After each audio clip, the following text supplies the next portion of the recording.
What if the greatest lost world in human history isn't hidden in the jungle, or buried beneath the desert, but lies thousands of feet beneath the ocean floor? Beneath endless waves are the remains of vanished landscapes, ancient rivers, forgotten forests, and perhaps even traces of civilizations erased long before recorded history.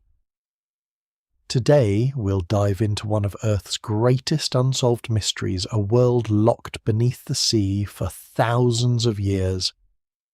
Before we begin, don't forget to like this video, subscribe to the channel, and turn on notifications so you never miss our next journey into humanity's forgotten past.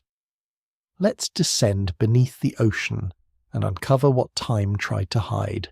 The first hint does not come from a ruined temple rising dramatically above the waves, or from a forgotten city suddenly revealed by the tide. It comes from silence. Far below the restless surface of today's oceans lies a landscape that should not exist in the modern world. Wide river valleys stretch across the seafloor, ancient shorelines curve around submerged hills. Forests remain rooted where fish now swim overhead. Hidden beneath layers of sand and sediment rests an entire world that once belonged to living people. Thousands of years ago, these places stood beneath open skies. Wind carried the scent of grass instead of salt. Herds crossed broad plains where whales now migrate. Families gathered around fires on coastlines that no map can show today, because those coasts disappeared beneath the rising sea. The ocean has become history's largest archive and at the same time its greatest barrier. Every year, satellites map distant planets with remarkable precision, while enormous portions of Earth's own seafloor remain less familiar than the surface of the moon.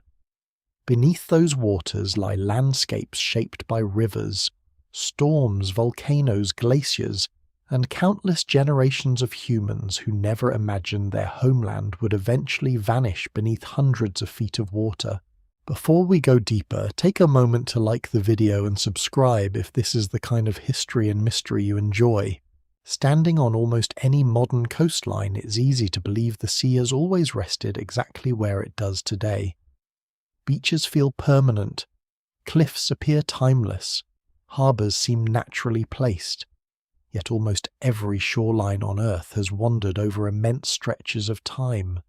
The coast visible today represents only a brief moment in a much longer story, one chapter, written after dramatic transformations that unfolded at the end of the last ice age. Imagine flying over the continental shelf surrounding Europe, Asia, Australia, or the Americas not as it appears now, but as it looked 20,000 years ago. Instead of endless blue water, enormous plains extend toward the horizon.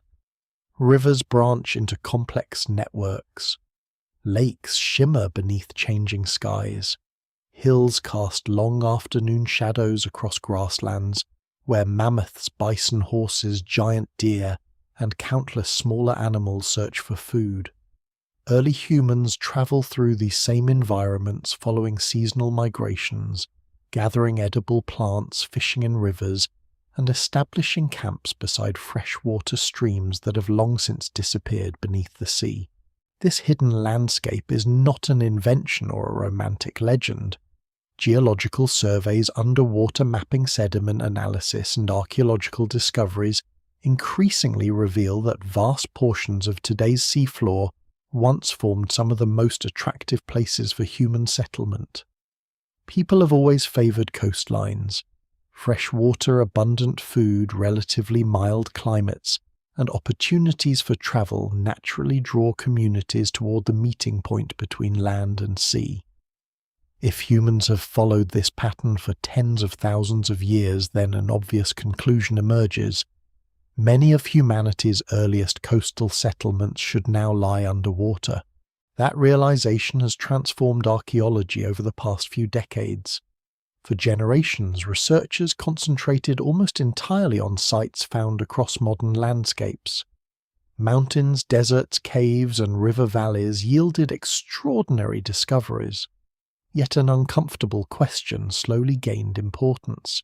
If the sea has risen dramatically since the last ice age, how much evidence simply vanished beneath it? The answer remains uncertain, but scholars increasingly believe that an enormous portion of prehistoric human history now rests beneath coastal waters around the world. The evidence emerges gradually rather than dramatically. Fishermen occasionally haul ancient tools tangled in their nets. Offshore construction projects uncover preserved forests buried beneath marine sediments.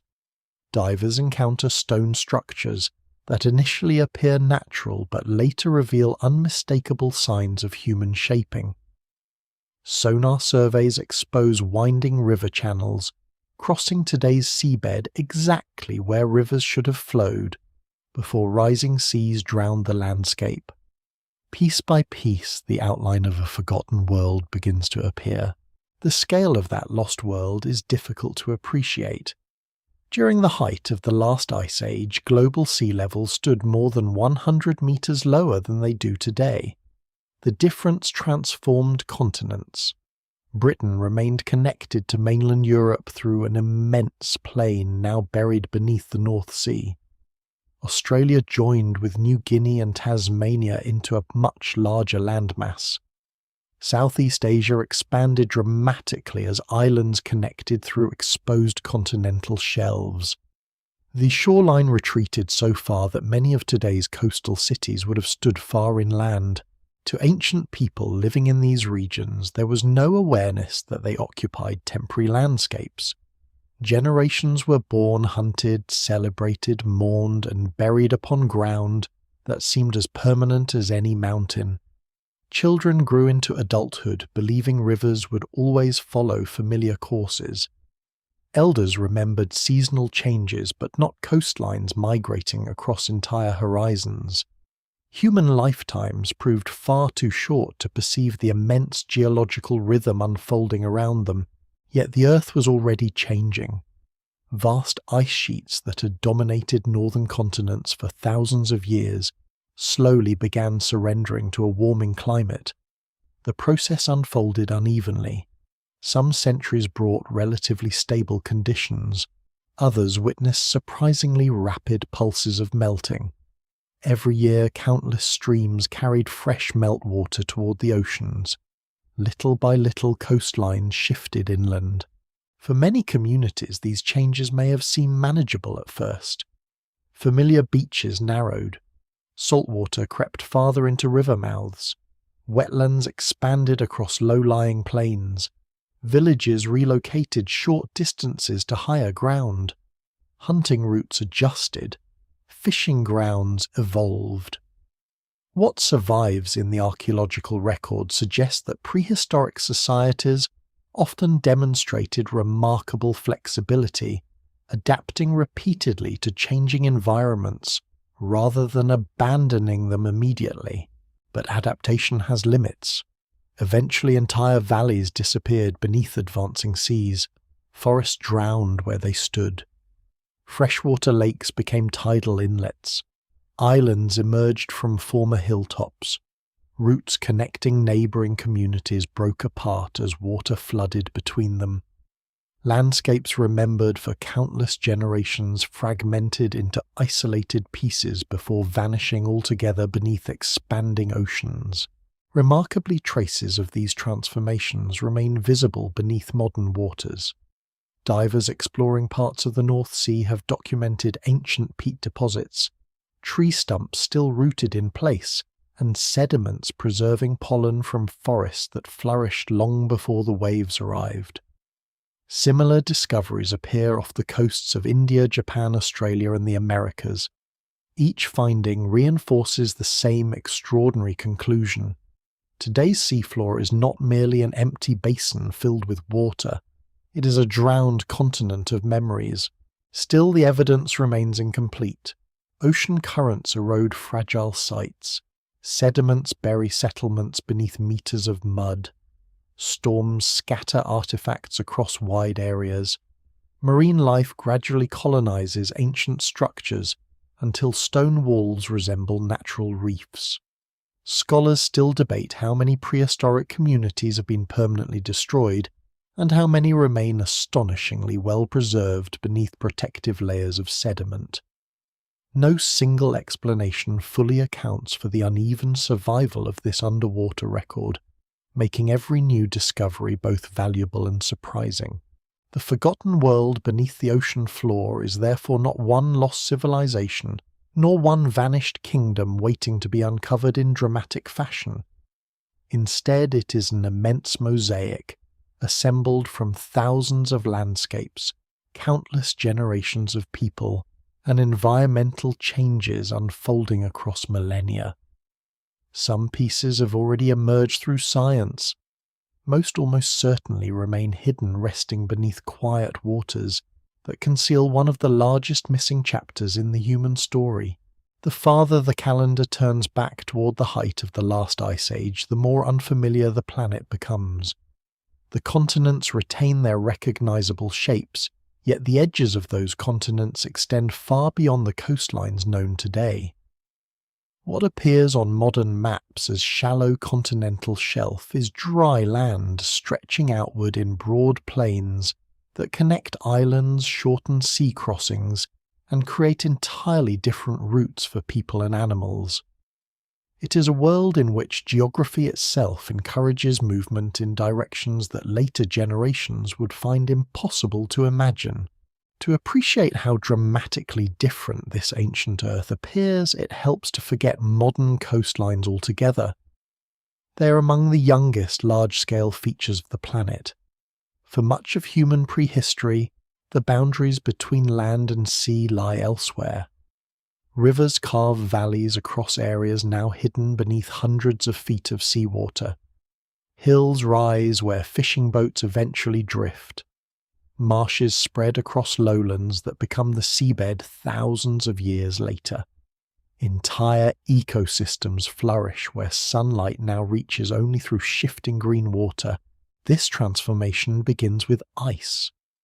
During the coldest stages of the last glacial period, enormous ice sheets cover much of northern North America, Scandinavia, and parts of northern Europe.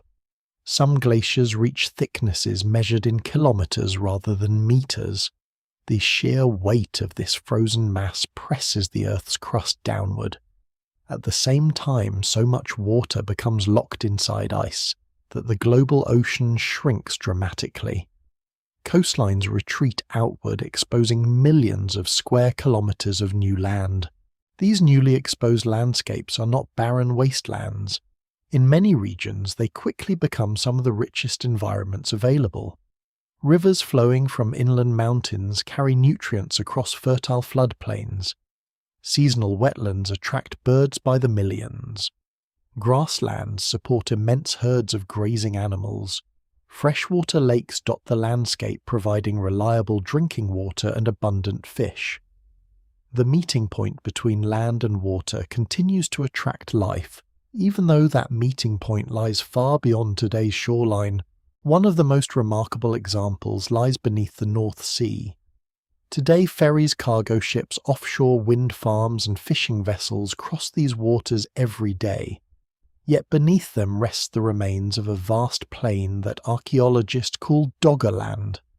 Far from being a narrow land bridge, it once forms an expansive landscape, linking what is now Britain with continental Europe. Rivers meander across open country. Forests gradually spread as the climate warms. Human groups travel freely across territory that later becomes completely submerged. Evidence for Doggerland arrives in unexpected ways. Fishing trawlers occasionally recover mammoth bones, antlers from giant deer stone tools, and even fragments of human remains from the seabed. At first, these discoveries seem isolated curiosities. Over time, however, patterns emerge. Combined with detailed sonar mapping and sediment analysis, these scattered finds reveal a surprisingly detailed picture of a thriving prehistoric landscape rather than an empty plain. Farther east, another enormous region known today as Sunderland stretches across what are now the islands of Indonesia and Malaysia. During periods of lower sea level, many of these islands merge into a single enormous landmass connected to mainland Southeast Asia. Dense tropical forests, winding rivers, and coastal wetlands support extraordinary biodiversity. Early human populations move across these landscapes without needing boats to cross many of the channels that divide the islands today. This geography may help explain one of humanity's great success stories. Modern humans spread through Southeast Asia with remarkable speed before eventually reaching Australia. The evidence suggests that lower sea levels reduce the number and length of dangerous sea crossings, although open water still remains in certain areas. Scholars continue debating exactly how these migrations unfold, but the exposed continental shelves almost certainly play an important role in shaping the routes available to early travellers. Australia itself tells a similar story. Instead of existing as the isolated continent familiar today, it joins with New Guinea and Tasmania to create the larger landmass known as Sahel. Vast plains connect regions now separated by ocean. Animals disperse across these connected environments while human communities adapt to climates, ranging from tropical forests in the north to cooler southern grasslands. Even here, however, complete connection with Southeast Asia never occurs. Deep water channels remain, meaning the first arrivals must still possess some ability to cross open sea. The exposed shelves influence not only where humans travel but also how animals spread across the globe. Herds follow seasonal migrations across open plains that later disappear beneath rising water. Predators shadow these movements. Birds establish nesting grounds along ancient coastlines. Freshwater species occupy river systems that vanish entirely after the sea advances inland. Some ecosystems survive only briefly in geological terms, existing for a few thousand years before being transformed forever. The climate itself refuses to remain constant. Even during the Ice Age, temperatures fluctuate over centuries and millennia. Warmer intervals encourage forests to expand into former grasslands. Cooler periods allow open steppe to return. Rainfall patterns shift. Rivers alter their courses. Ancient communities repeatedly adjust their hunting strategies, seasonal movements, and food sources in response to these environmental changes. Flexibility becomes one of humanity's greatest strengths, long before agriculture appears. Yet survival in these landscapes demands careful observation. Without written records or scientific instruments, prehistoric people rely entirely on experience accumulated over generations. They learn which valleys flood during spring melt, where fish gather during spawning seasons, and which plants emerge after seasonal rains. Such knowledge is not abstract. It determines whether families thrive or struggle through harsh years. The landscape becomes a living memory passed from one generation to the next through daily practice. Ironically, this deep familiarity with the land may also make its gradual disappearance especially difficult to perceive. Sea level does not rise overnight across most regions. Instead, it advances slowly enough that each generation often experiences only modest changes. A familiar beach lies slightly farther inland. Salt water reaches farther upriver than elders remember. Marshes replace former meadows. Individually, these changes seem manageable. Collectively, over many centuries, they transform entire continents. The evidence preserved beneath today's oceans captures only fragments of those lives. Stone tools endure where wooden homes decay. Animal bones survive where woven baskets vanish. Ancient footprints occasionally harden beneath layers of sediment before becoming sealed away for thousands of years. Pollen grains, microscopic shells, and chemical traces preserved in mud quietly record changing climates even after every human structure has disappeared. These scattered clues require extraordinary patience to interpret. Marine archaeologists, geologists, paleoecologists, and climate scientists each contribute different pieces of the puzzle. No single discovery reveals the complete story. Instead, Understanding grows through countless small observations accumulated over decades of research. A submerged river channel identified by sonar may align with pollen preserved in sediment cores. Stone tools recovered by fishermen may correspond with ancient shorelines reconstructed from geological data. Slowly, the invisible landscape begins to emerge with increasing clarity. Even so, scholars still debate many essential details. Exactly how densely populated were these drowned coastlines? Which regions served as permanent settlements, and which functioned only as seasonal camps? How many archaeological sites remain deeply buried beyond current technology? The evidence remains incomplete, reminding us that the ocean continues to conceal far more than it has revealed. Every new survey hints that beneath the calm surface of today's seas lies not a handful of isolated discoveries, but the fragmented remains of an entire world whose true scale is only beginning to be understood. If an observer could stand upon one of those vanished coastlines during a late summer morning, nothing about the scene would suggest that it belongs to a world destined to disappear. Mist rises from a broad river as the first light reaches the water. Waterfowl scatter across quiet marshes. Beyond them, open grassland stretches toward distant hills, where scattered forests interrupt the horizon. Small groups of people are already awake, moving with the practiced rhythm of countless generations. Some prepare fishing equipment beside the riverbank. Others gather edible plants along the wetland edge, while hunters study fresh animal tracks impressed into damp ground. The landscape feels permanent because every feature appears to return with the seasons.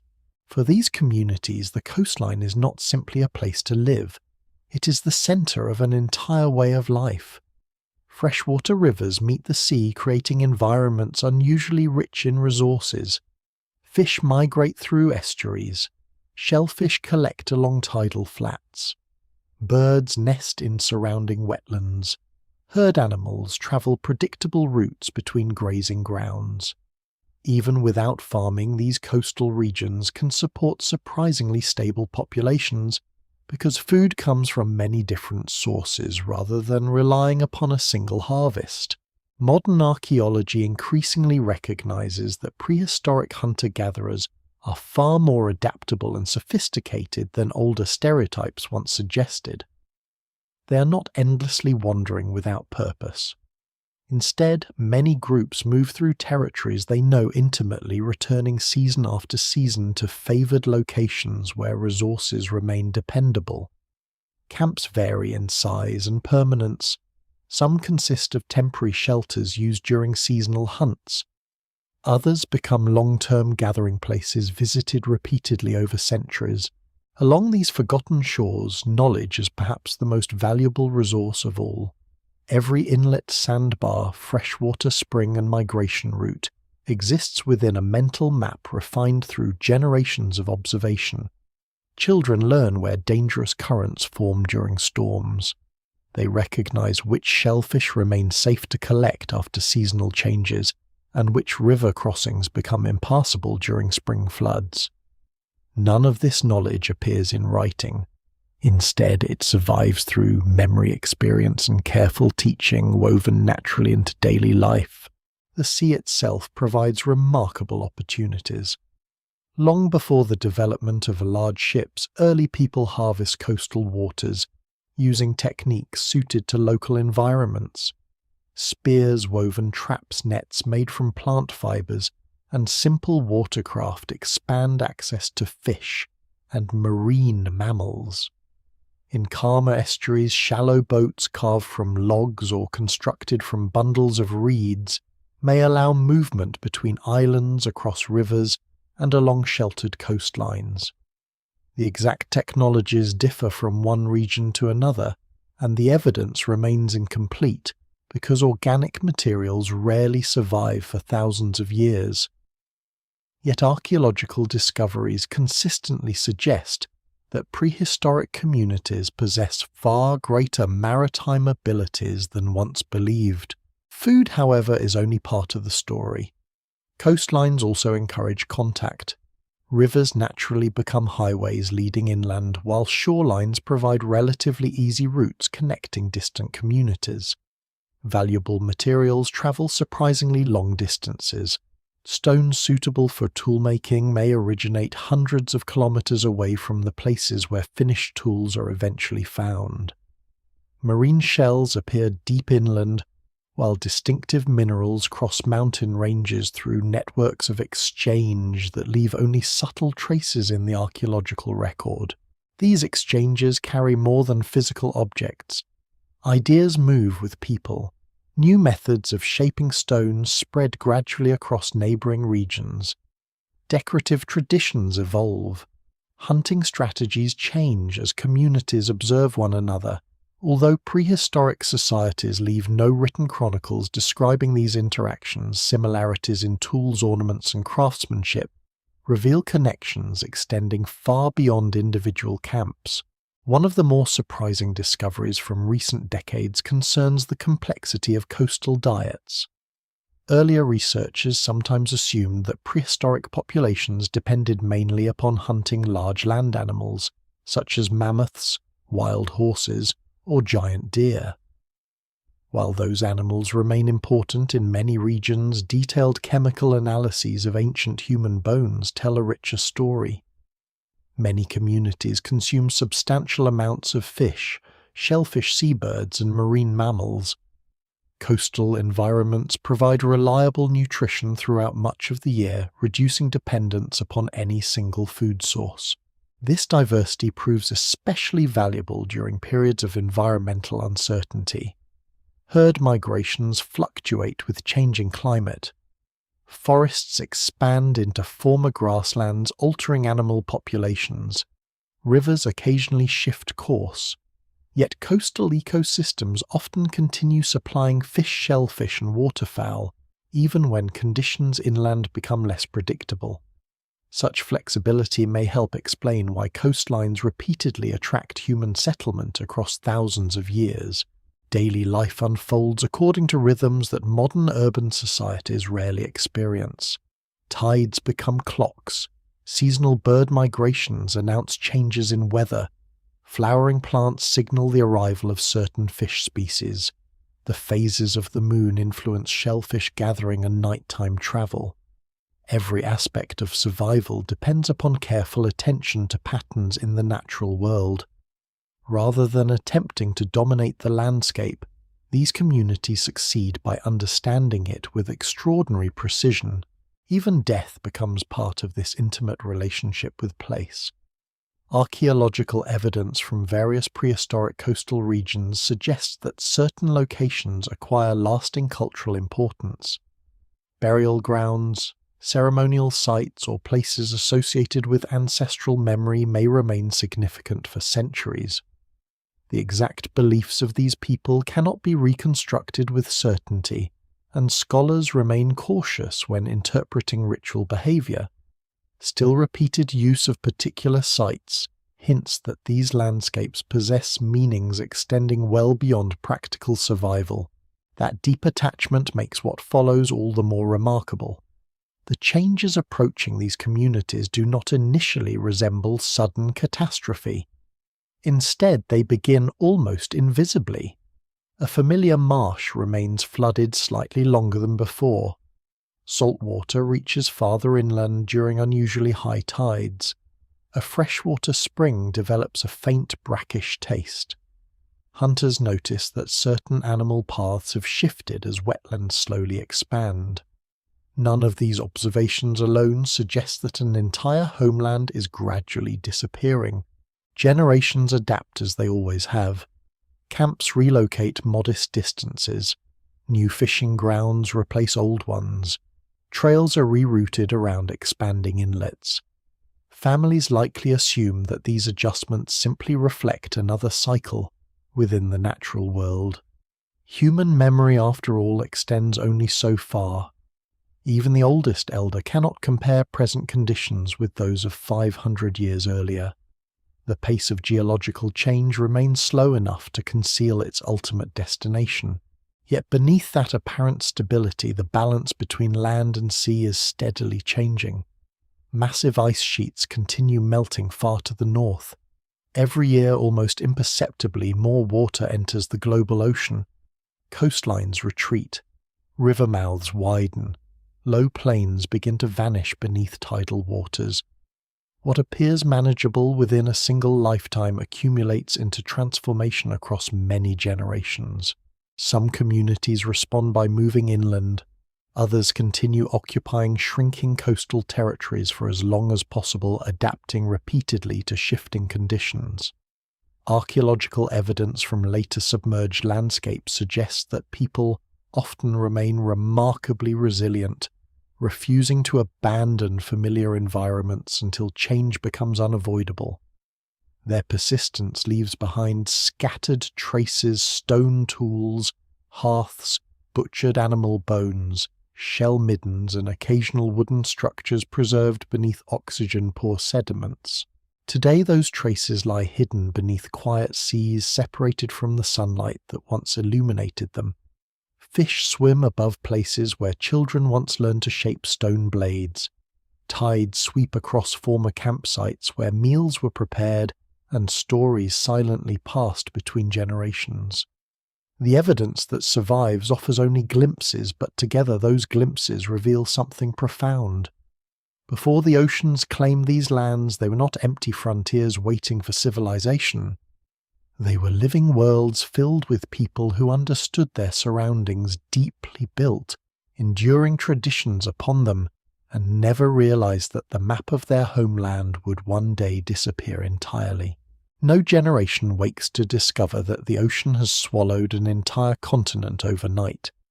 For most people living along the forgotten coasts at the end of the last ice age, change arrives with remarkable patience.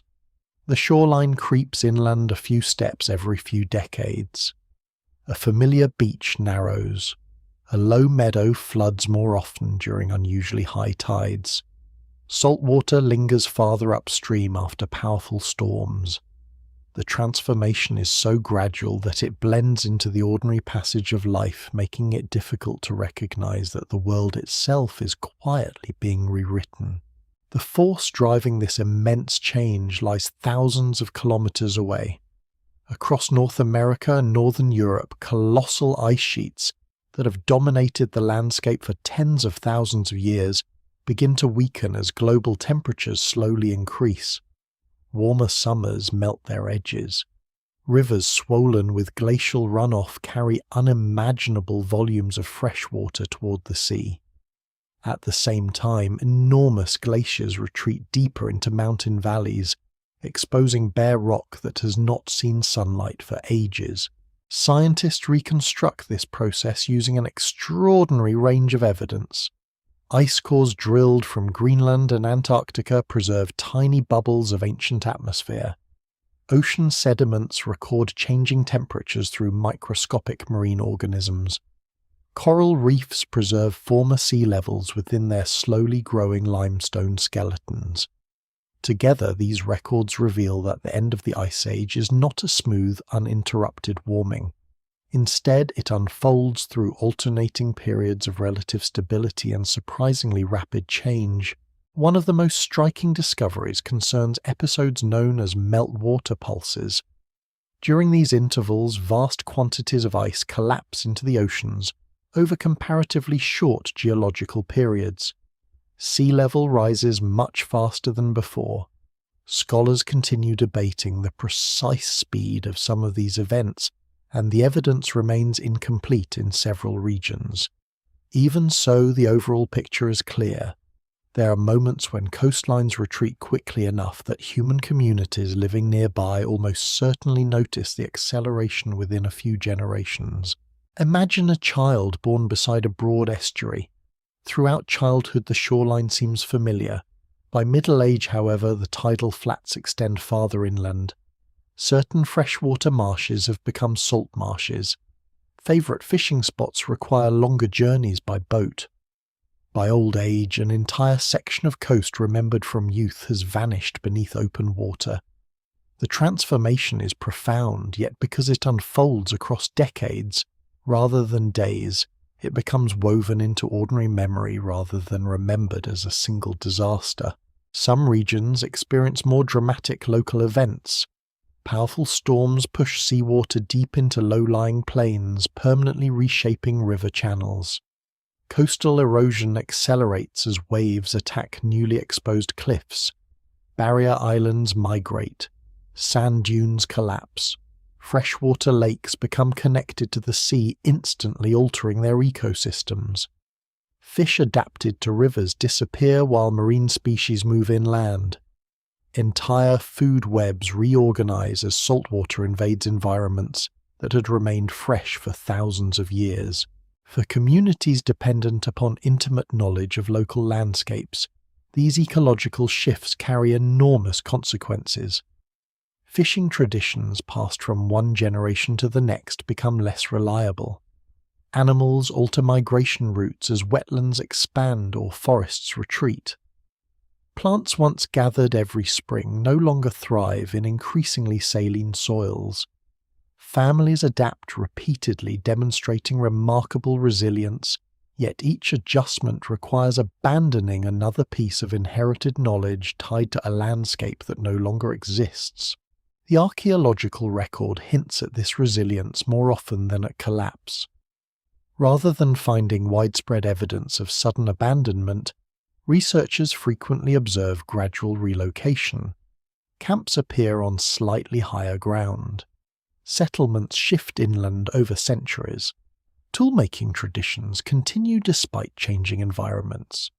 What survives in the record suggests that many prehistoric communities respond with flexibility rather than panic, adapting to the advancing sea as long as adaptation remains possible. Nevertheless, there are limits beyond which adaptation becomes impossible. Once broad river valleys transform into estuaries, traditional travel routes disappear beneath tidal water. Islands that once formed hilltops become isolated from one another. Hunting territories shrink. Freshwater becomes harder to obtain near the coast. Communities that had interacted freely across open plains find themselves separated by expanding channels of seawater. Geography itself begins dissolving social connections established over countless generations. Doggerland offers one of the clearest examples of this transformation.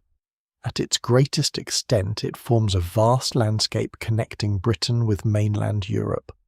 As sea levels continue rising, rivers widen into estuaries, wetlands spread across low ground, and the habitable area steadily contracts. Eventually, what had once been a continuous plain fragments into a chain of islands. Human groups living there likely adapt, repeatedly moving to higher elevations, while familiar landmarks disappear beneath the waves. Then another force enters the story. Around 8,000 years ago, a massive underwater landslide off the coast of Norway, known today as the Storegga Slide, displaces an enormous volume of sediment. The resulting tsunami races across parts of the North Atlantic. Geological evidence indicates that powerful waves strike sections of the remaining Doggerland coastline.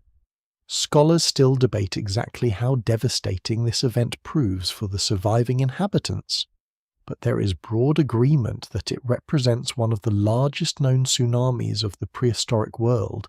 It is tempting to imagine this tsunami as the single event that destroys an entire civilization. Reality is almost certainly more complicated. By the time the Great Wave arrives, rising seas have already transformed Doggerland for thousands of years. Many areas are likely abandoned or sparsely occupied. Others may still support communities adapted to increasingly fragmented landscapes. The tsunami probably accelerates an ongoing process rather than initiating it, delivering a dramatic final blow to regions already under immense environmental pressure. Elsewhere across the globe, similar stories unfold without necessarily involving giant waves. In Southeast Asia, expanding seas flood enormous portions of Sunderland, creating the island chains familiar today. In Australia, low coastal plains disappear beneath advancing water. Along the eastern coast of North America, ancient river valleys become submerged estuaries.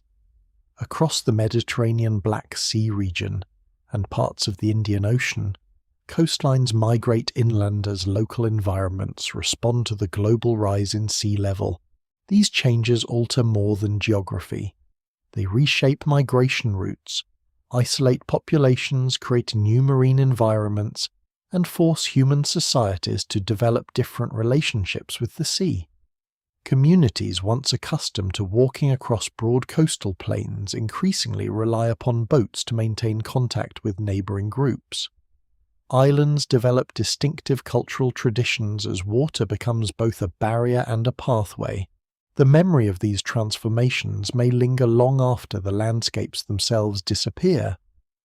Many cultures preserve stories describing lands lost beneath rising water, though no single legend can be directly connected to specific prehistoric events.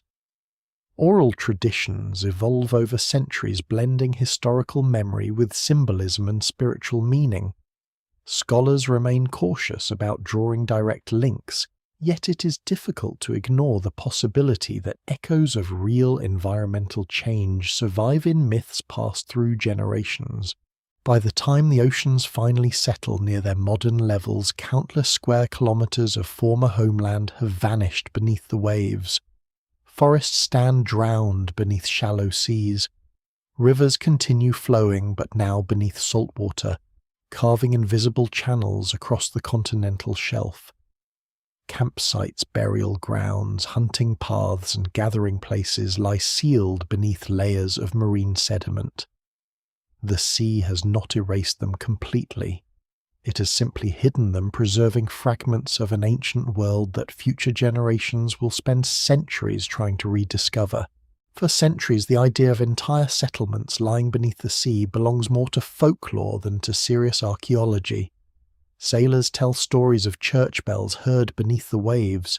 Coastal villages preserve legends about drowned kingdoms and vanished harbours. Fishermen occasionally recover carved stones or strangely shaped artifacts in their nets, but such discoveries are usually dismissed as isolated curiosities. Without the technology to investigate the seafloor systematically, there is little reason to believe that the ocean might conceal a vast archaeological landscape. That perception begins to change during the 20th century. Advances in diving equipment allow researchers to spend longer periods beneath the water. Offshore engineering projects require detailed mapping of the seabed. Sonar technology, originally developed for navigation and military purposes, gradually becomes an invaluable archaeological tool. Instead of seeing only an endless underwater plain, scientists begin recognizing river channels, ancient coastlines, submerged cliffs and terraces that could only have formed when these places stood above sea level. One of the earliest revelations comes not from spectacular monuments, but from ordinary pieces of evidence. Divers exploring shallow coastal waters encounter tree stumps still rooted in place. These are not driftwood carried out to sea. Their roots remain embedded in ancient soil, proving that forests once grew where seawater now covers the land. In several parts of northern Europe, storms occasionally strip away layers of sand, briefly exposing these submerged woodlands, before tides bury them once again. Laboratory analysis of preserved wood provides remarkable insight. Tree rings reveal changing environmental conditions year by year. Radiocarbon dating establishes when these forests were alive. Pollen trapped within surrounding sediments identifies the species growing nearby. Together, these clues allow scientists to reconstruct ecosystems that disappeared thousands of years ago. Oak, pine, hazel, and birch once formed thriving woodlands across landscapes that modern maps portray as open sea. The discoveries extend beyond forests.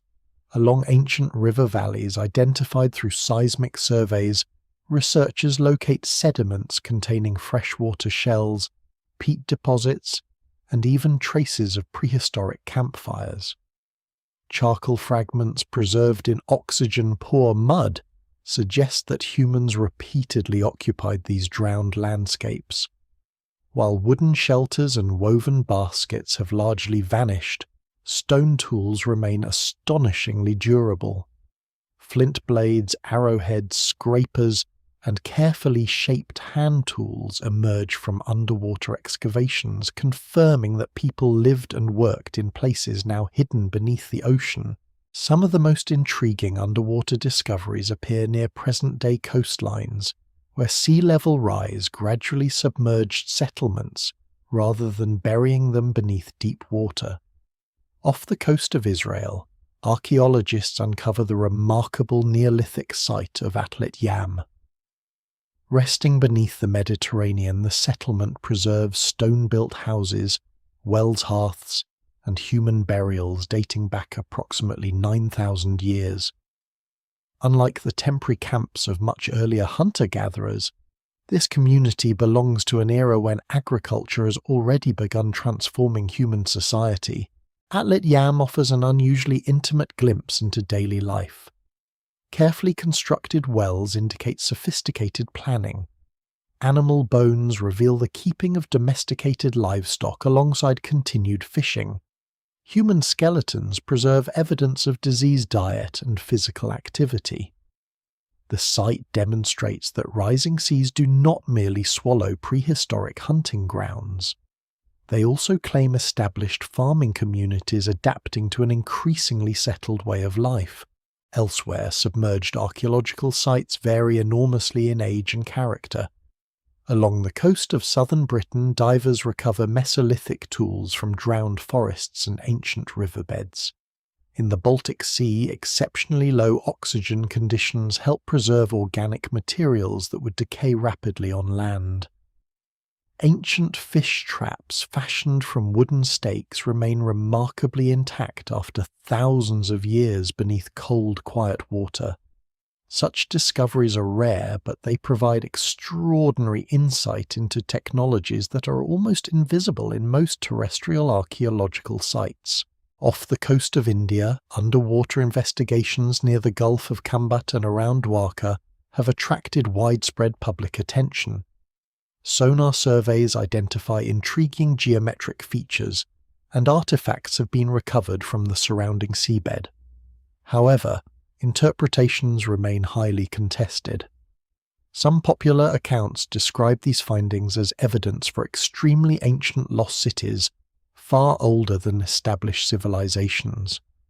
Most archaeologists urge caution, emphasizing that natural geological formations can resemble human structures and that artifacts recovered from disturbed underwater sediments are often difficult to associate with specific buildings or time periods. The evidence remains incomplete, illustrating how easily excitement can outpace scientific certainty. A similar debate surrounds the underwater formations near Yonaguni in Japan. Massive stone terraces descend beneath the sea in striking geometric shapes. To some observers, they resemble monumental architecture carved by an unknown civilization. Most geologists, however, argue that the formations result primarily from natural fracturing processes acting upon layers of sandstone, although limited human modification of certain surfaces cannot be entirely ruled out. The site has become one of the best-known examples of how underwater landscapes can inspire dramatic speculation, even when mainstream evidence points toward more conventional explanations. These controversies highlight an important challenge within marine archaeology. The ocean constantly reshapes the evidence. Waves move heavy stones. Currents redistribute sediment. Marine organisms colonize every exposed surface. Earthquakes fracture bedrock. Distinguishing natural formations from genuine human construction requires extraordinary care, especially when excavation beneath the sea is vastly more difficult than excavation on dry land. Fortunately, many underwater sites provide much clearer evidence. Ancient shipwrecks preserve cargoes exactly where they sink. Stone tools appear alongside butchered animal bones. Hearths contain charcoal produced by controlled fire rather than natural wildfires. Post holes reveal where wooden buildings once stood.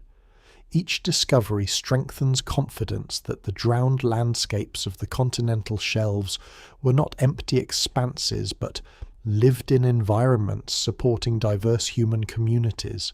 Technology continues transforming what researchers can accomplish beneath the waves. High-resolution multi-beam sonar maps the seafloor in extraordinary detail. Autonomous underwater vehicles survey areas too dangerous or expensive for divers. Remotely operated vehicles equipped with cameras descend to depths impossible for human exploration. Three-dimensional digital models allow archaeologists to study fragile sites without disturbing them unnecessarily. Perhaps the greatest surprise emerging from these advances is not the discovery of one spectacular lost city, but the realization that submerged archaeology is becoming increasingly common. Every year brings new evidence of drowned forests, ancient coastlines, prehistoric camps, fish traps, harbours or settlements. Individually, many of these finds appear modest. Collectively, they reveal that the world's oceans conceal thousands of archaeological sites, representing every stage of human history from Ice Age hunter-gatherers to early farmers and the first maritime societies. Yet scientists believe they have barely begun exploring this hidden archive. Most continental shelves remain only partially surveyed. Vast areas lie beneath thick layers of sediment that conceal whatever survives below. Some sites may have been destroyed by erosion long ago. Others may remain astonishingly well preserved, sealed away from oxygen, and protected by mud for thousands of years. No single explanation fully accounts for which landscapes endure and which disappear forever. As each expedition returns with new fragments of evidence, a remarkable picture continues to emerge. The forgotten world beneath the ocean floor is not defined by one legendary city waiting to be found. Instead, it consists of countless ordinary places, villages, camps, forests, river crossings, fishing grounds, and burial sites that together tell the story of generations who watched the sea slowly claim their homeland, leaving behind only scattered traces for future civilizations to uncover beneath the waves. Long before archaeologists began searching for submerged villages, the ocean had already preserved something even older, and in many ways even more extraordinary. Beneath layers of sand and mud lie entire ecosystems frozen at the moment the sea overtook them. Rivers still trace their ancient courses through the continental shelf. Forests remain rooted where they once grew. Wetlands, peat bogs, and freshwater lakes survive as faint signatures beneath marine sediments, creating a hidden natural archive that often predates the earliest surviving human structures. Unlike stone walls or flint tools, these landscapes do not immediately announce themselves. A sonar survey may reveal a winding depression crossing the seafloor, but without careful investigation it appears to be nothing more than an unusual geological feature. Only when sediment cores are extracted does the true story begin to emerge. Layer by layer, the mud preserves evidence of environments that disappeared thousands of years ago. A single core, often no wider than a person's arm, can contain an astonishing amount of information. Near the top lie modern marine sediments filled with microscopic shells from ocean organisms. Deeper down, the composition changes. Marine species vanish, replaced by freshwater plants.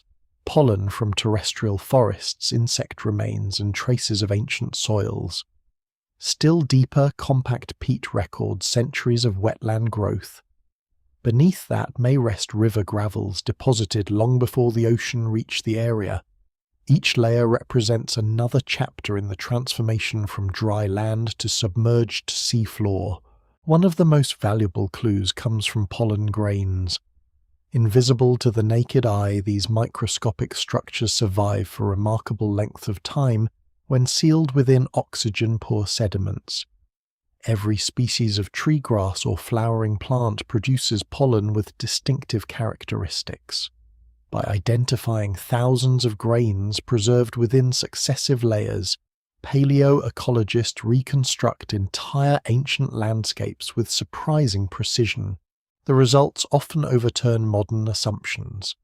Regions now lying beneath cold northern seas once support mixed forests of oak, elm, hazel, pine, and birch. Warmer periods encourage woodland expansion across former tundra. Cooler intervals allow grasslands to return. In some places, sudden declines in tree pollen coincide with increases in grasses, suggesting storms, fires, flooding, or shifts in climate. The landscape itself leaves behind a biological diary written in microscopic fragments. Ancient forests provide equally compelling evidence. After severe winter storms along parts of the British coastline, dark tree stumps occasionally emerge from beneath the sand. Their twisted roots still penetrate the soil exactly where they grew thousands of years earlier. Local people sometimes refer to these sites as submerged forests, although they are not forests growing underwater today. Instead, they are the preserved remains of woodlands drowned by rising seas and later buried beneath protective layers of sediment. Walking among these exposed stumps during low tide creates a strangely unsettling experience. The trees no longer possess trunks or branches, yet their roots remain firmly anchored in ancient ground. Around them lie fragments of peat formed from centuries of accumulated vegetation. It is possible to stand where deer once grazed and birds nested, even though waves now wash across the same landscape twice each day. The contrast between past and present feels almost impossible to grasp. Radiocarbon dating reveals that many of these forests survive from different periods rather than a single event. Some disappear shortly after the last ice age. Others persist for thousands of years before eventually succumbing to advancing seawater. Their staggered ages reinforce an important conclusion. Sea level rise does not erase every coastline simultaneously. Instead, local geography, sediment, supply tides, and regional climate all influence when particular landscapes vanish. Freshwater rivers preserve another remarkable record beneath the ocean floor. Modern multi-beam sonar frequently identifies channels carved deeply into continental shelves. These ancient rivers once drained landscapes stretching far beyond today's coastlines. Some rival modern rivers in size, complete with tributaries, floodplains, and meandering bends. Although seawater eventually fills these valleys, their overall shapes often remain visible beneath later sediments. For prehistoric communities, these rivers are lifelines. They provide drinking water, attract game animals, supply fish, and create natural travel corridors extending deep inland. Camps established along their banks would have occupied some of the most favourable locations available. Consequently, archaeologists searching submerged landscapes often focus first upon reconstructed river systems, reasoning that people likely concentrated their activities nearby, just as later civilizations repeatedly settled beside rivers on dry land. In several regions, this strategy proves successful. Stone tools recovered from submerged river valleys align closely with reconstructed shorelines and freshwater environments. Animal bones show evidence of butchering. Charcoal fragments indicate repeated use of controlled fire. Individually, each discovery reveals only a brief human presence. Together they suggest that these drowned valleys support generations of occupation before disappearing beneath the advancing sea. Even the chemistry of ancient mud contributes valuable information. Tiny traces of organic compounds reveal whether sediments formed in freshwater marshes, saltwater estuaries, or dry woodland soils. Stable isotopes preserved within shells record changing water temperatures. Microscopic algae indicate shifts in salinity. Every sample adds another layer of understanding to landscapes that no longer exist in visible form. Perhaps the most surprising discoveries come from organisms far smaller than trees or animals.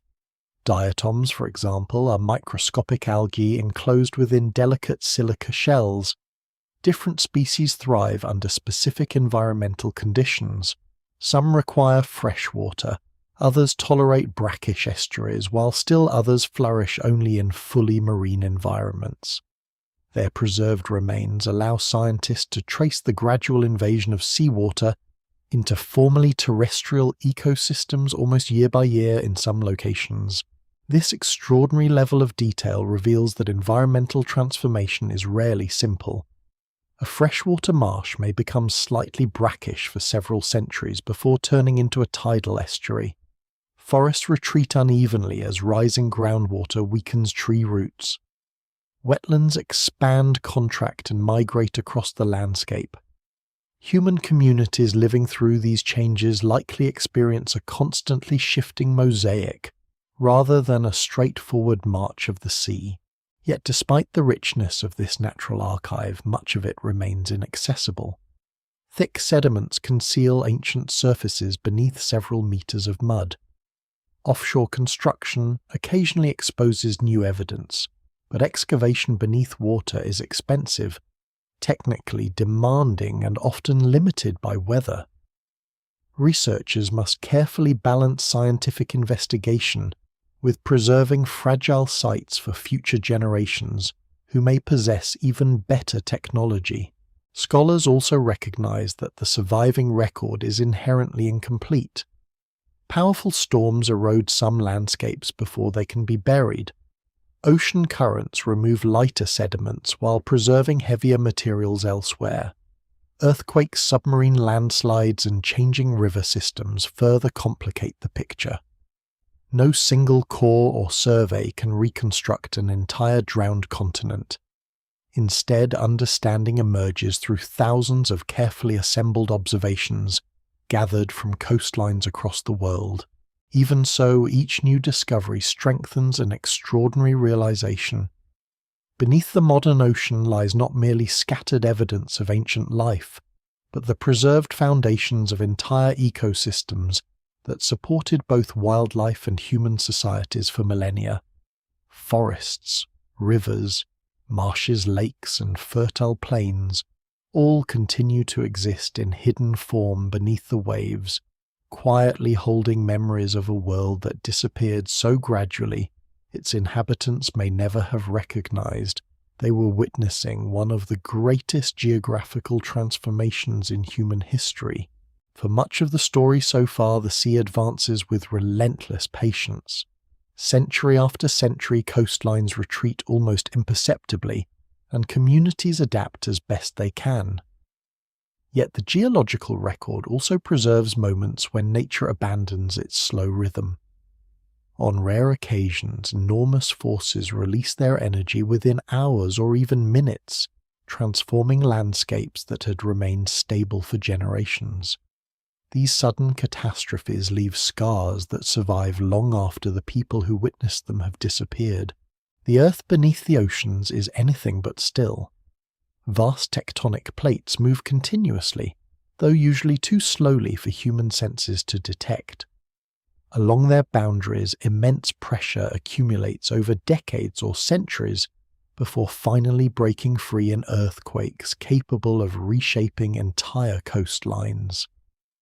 Volcanoes rise from the seafloor islands, emerge and vanish, and underwater landslides send billions of tons of rock cascading into the depths. Each event has the potential to alter the relationship between land and sea in dramatic ways. One of the clearest reminders of this power comes from tsunamis. Unlike ordinary waves driven by wind, tsunamis originate from sudden displacement of enormous volumes of water. Earthquakes, volcanic eruptions, or submarine landslides can all trigger them. Out in the open ocean, these waves may pass almost unnoticed, travelling at extraordinary speeds while remaining relatively low in height. As they approach shallow coastal waters, however, their energy compresses upward, producing walls of water capable of sweeping far inland. Modern history provides sobering examples. The Indian Ocean tsunami of 2004 demonstrates how a single geological event can devastate coastlines across thousands of kilometers within a matter of hours. Entire communities are overwhelmed before many residents even understand what is happening. Such modern tragedies help scientists imagine with appropriate caution how similar events may have affected prehistoric societies that left no written accounts. Among the best-studied prehistoric examples is the Storegga Slide, one of the largest known submarine landslides in Earth's recent geological history. Around 8,000 years ago, enormous masses of sediment collapse from the continental slope off the coast of Norway. The exact causes remain debated, though earthquakes and stable sediments left behind by retreating glaciers and the release of methane from the seabed have all been proposed as contributing factors. Whatever the precise trigger, the result is astonishing. Thousands of cubic kilometers of material surge downslope, displacing vast amounts of seawater. The tsunami generated by this collapse radiates across the North Atlantic. Geological evidence preserved in coastal sediments from Norway, Scotland, the Faroe Islands and other surrounding regions reveals distinctive sand layers deposited far inland by unusually powerful waves. These deposits differ markedly from ordinary storm sediments, allowing researchers to identify the event thousands of years later. Doggerland, already shrinking under the steady advance of rising seas, lies directly within the affected region. Scholars still debate the precise impact on the remaining inhabitants, because the evidence is fragmentary. Some areas may already be submerged or sparsely occupied by this time. Others likely continue supporting human communities adapted to fragmented coastlines. A tsunami arriving under such conditions could inundate low-lying settlements, destroy freshwater supplies, and accelerate the abandonment of territory already becoming increasingly difficult to inhabit. Importantly, archaeologists avoid describing the Storegga tsunami as the sole cause of Doggerland's disappearance. That dramatic interpretation oversimplifies a much longer process. Sea level rise has been reducing habitable land for millennia before the Great Wave arrives.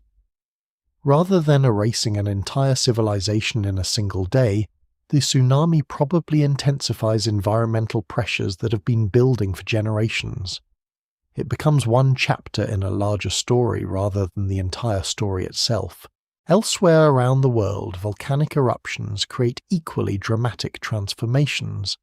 Coastal volcanoes possess the ability to collapse into the sea, triggering local tsunamis while simultaneously covering surrounding landscapes with ash. Ash layers preserved in sediments often serve as valuable chronological markers because they can be matched to specific eruptions whose ages are independently established. In this way, volcanoes unintentionally help archaeologists reconstruct the timing of environmental change. The eruption of Thera in the Aegean Bronze Age, though much later than the Ice Age transitions, offers an instructive example of how volcanic disasters affect maritime societies. Massive explosions, ashfall, and tsunamis reshape coastlines across parts of the eastern Mediterranean. While this event does not belong to the drowned prehistoric landscapes of earlier sections, it demonstrates the continuing vulnerability of coastal civilizations to sudden geological upheaval. The sea is never merely a passive backdrop. It responds dynamically to forces originating deep within the earth. Earthquakes themselves also alter coastlines without necessarily generating giant waves. In some regions, fault movement lifts sections of shoreline several meters above sea level almost instantly. Elsewhere, the land subsides, allowing seawater to flood forests and wetlands that had remained dry only moments before. Modern examples from Alaska, Chile, and Japan reveal entire coastal ecosystems transformed within minutes. Ancient communities living in tectonically active regions likely experience similar events, though direct evidence rarely survives. Underwater landslides present another often overlooked hazard. Continental slopes accumulate thick deposits of sediment delivered by rivers over thousands of years. These deposits remain stable until disturbed by earthquakes, rapid sediment loading, or other triggers.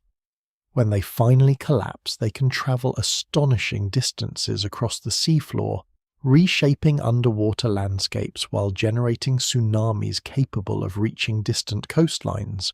Scientists discover many of these ancient catastrophes not through visible ruins, but through subtle clues hidden in sediment.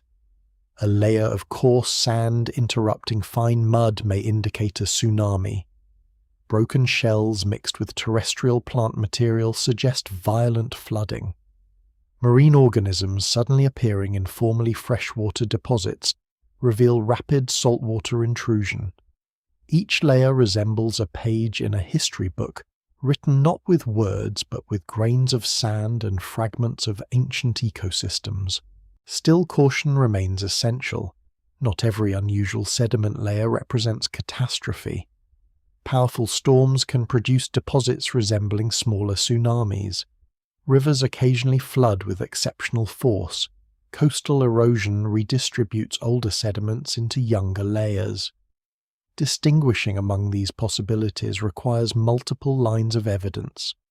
Scholars still debate many individual sites, emphasizing how complex reconstructing prehistoric disasters can be.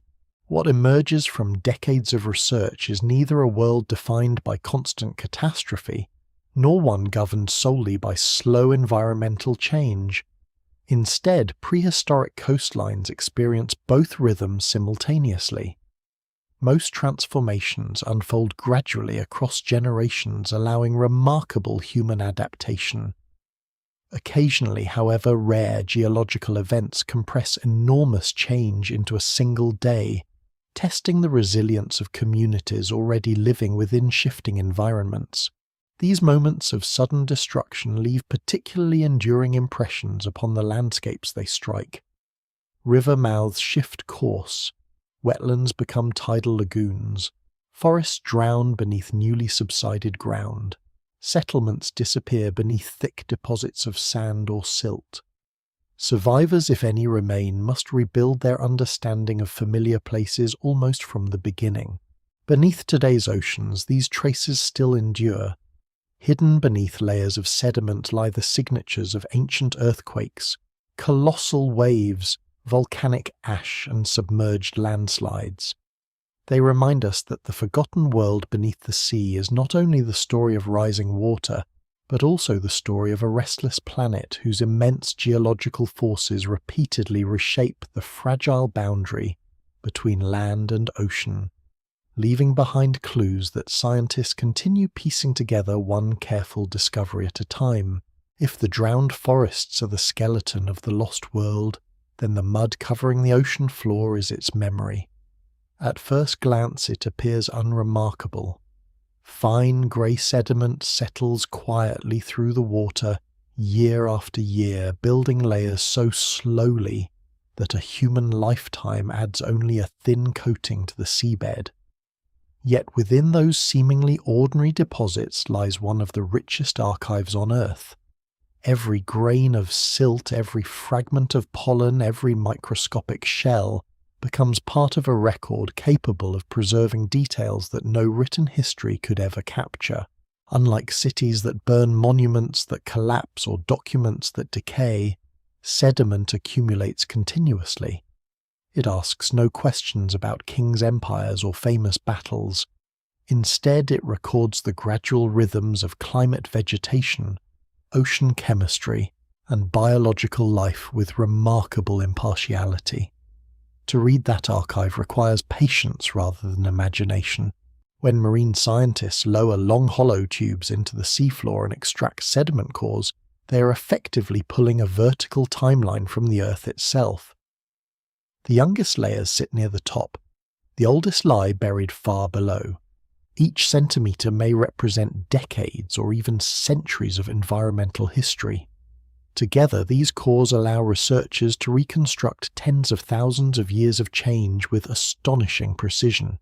One of the first observations often surprises people unfamiliar with marine geology. The ocean floor is not simply covered by sand.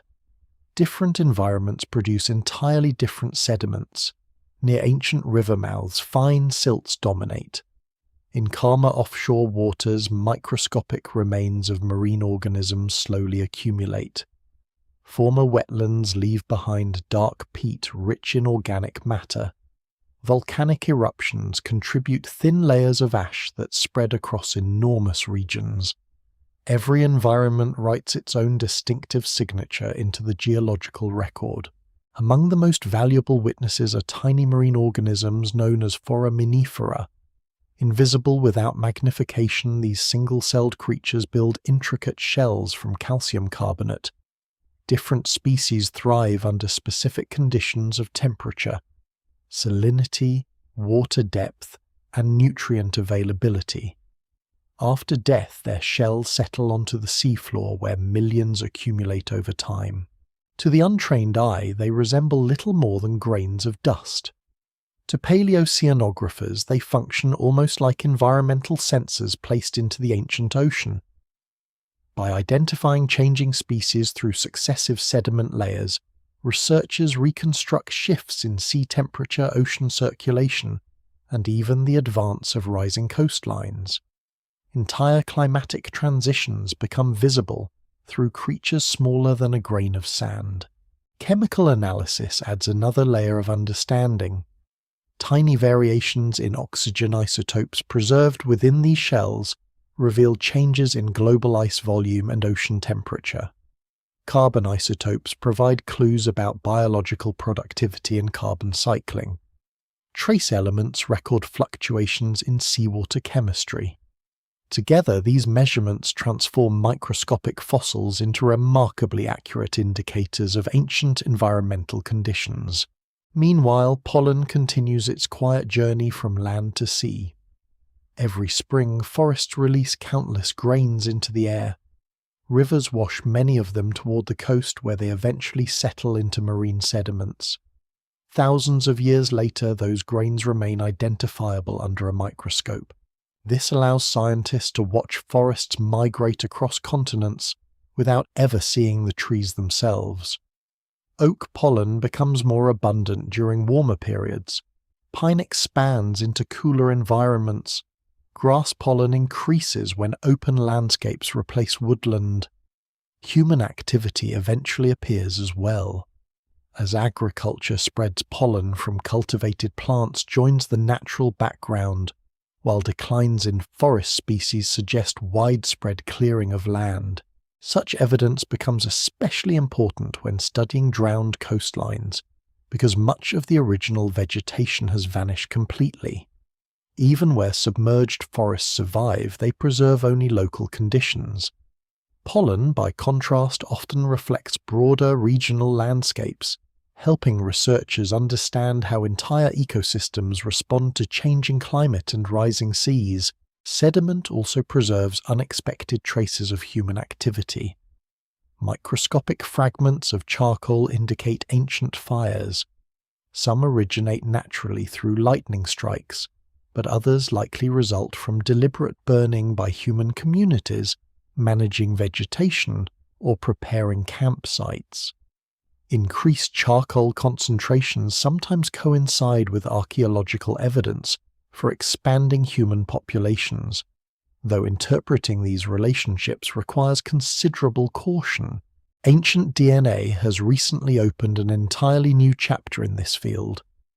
Tiny fragments of genetic material survive within certain sediments, protected from rapid decay by cold temperatures and oxygen-poor conditions.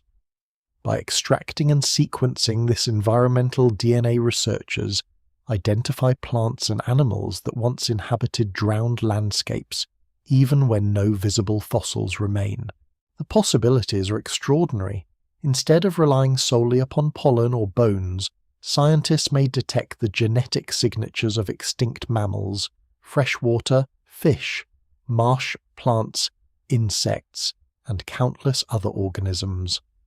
Environmental DNA cannot answer every question, and contamination remains an important concern, but it provides another independent line of evidence for reconstructing ecosystems long erased from the visible world. Sediment cores also preserve dramatic moments alongside gradual change. A sudden layer of coarse sand interrupting otherwise fine deposits may indicate a tsunami sweeping across the landscape. Volcanic ash marks distant eruptions with surprising precision. Abrupt changes in marine chemistry reveal periods of rapid warming or cooling. In this way, quiet mud records both catastrophe and continuity without favouring either. One particularly fascinating aspect of these records is their ability to reveal events that no human ever documented. Long before writing exists, climate fluctuates, rivers shift, coarse forests expand and retreat, and coastlines migrate. There are no eyewitness accounts, no chronicles, no inscriptions carved into stone. Yet the sediments preserve evidence nonetheless, allowing modern scientists to reconstruct histories that would otherwise remain forever unknown. Of course, interpreting these archives is rarely straightforward. Sediment can be disturbed by burrowing animals, powerful storms, underwater currents, or later human activity. Some layers erode before newer sediments cover them. Others become compressed over thousands of years, making precise dating more difficult. No single core provides a complete history of an entire region. Instead, researchers compare dozens or even hundreds of cores collected across wide areas. Patterns emerging consistently from independent locations carry greater confidence than isolated observations. This painstaking process resembles assembling an immense jigsaw puzzle in which many pieces remain permanently missing. Every new sample improves the picture, but complete certainty remains elusive. Scholars still debate important details surrounding the timing and speed of environmental transitions in different regions. Sea level rise does not proceed uniformly everywhere. Local tectonic movement, sediment supply, glacial rebound and ocean circulation all influence how individual coastlines respond. Consequently, each submerged landscape possesses its own unique history, even while participating in the broader global transformation at the end of the Ice Age. Perhaps that is the greatest lesson preserved beneath the ocean floor. History is not confined to monuments or written records. Sometimes it survives within grains of pollen drifting through ancient forests. Sometimes it hides inside microscopic shells resting in silent mud. Sometimes it waits within invisible strands of DNA buried beneath layers of sediment for thousands of years. Together, these quiet witnesses reveal that the forgotten world beneath today's oceans has not truly disappeared. It has simply changed its form. Its rivers, forests, climates, and human stories remain encoded within the seafloor itself, waiting patiently for those willing to read a history written not in words, but in the enduring language of the earth. For thousands of years, the forgotten landscapes beneath the sea remain beyond human reach.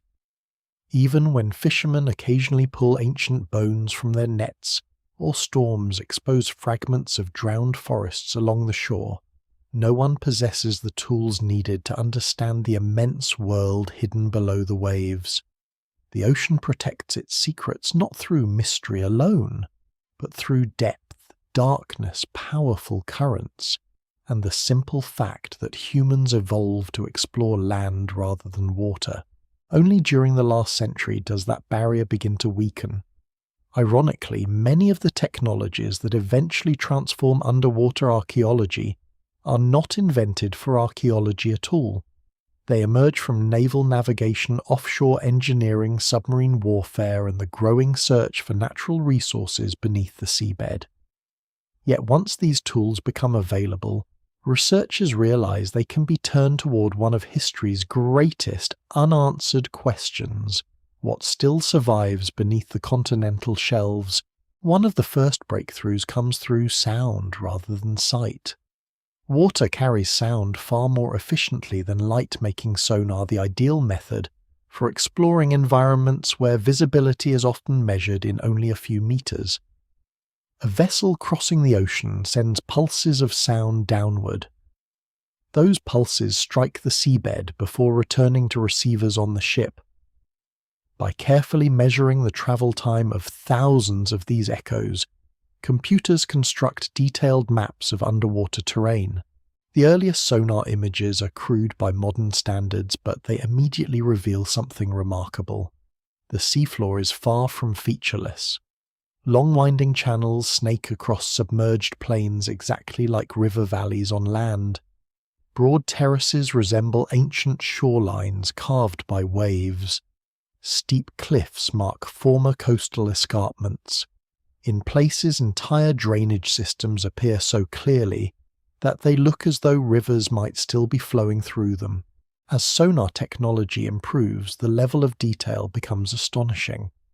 Modern multi-beam systems send out hundreds of acoustic beams, simultaneously mapping vast areas with extraordinary precision.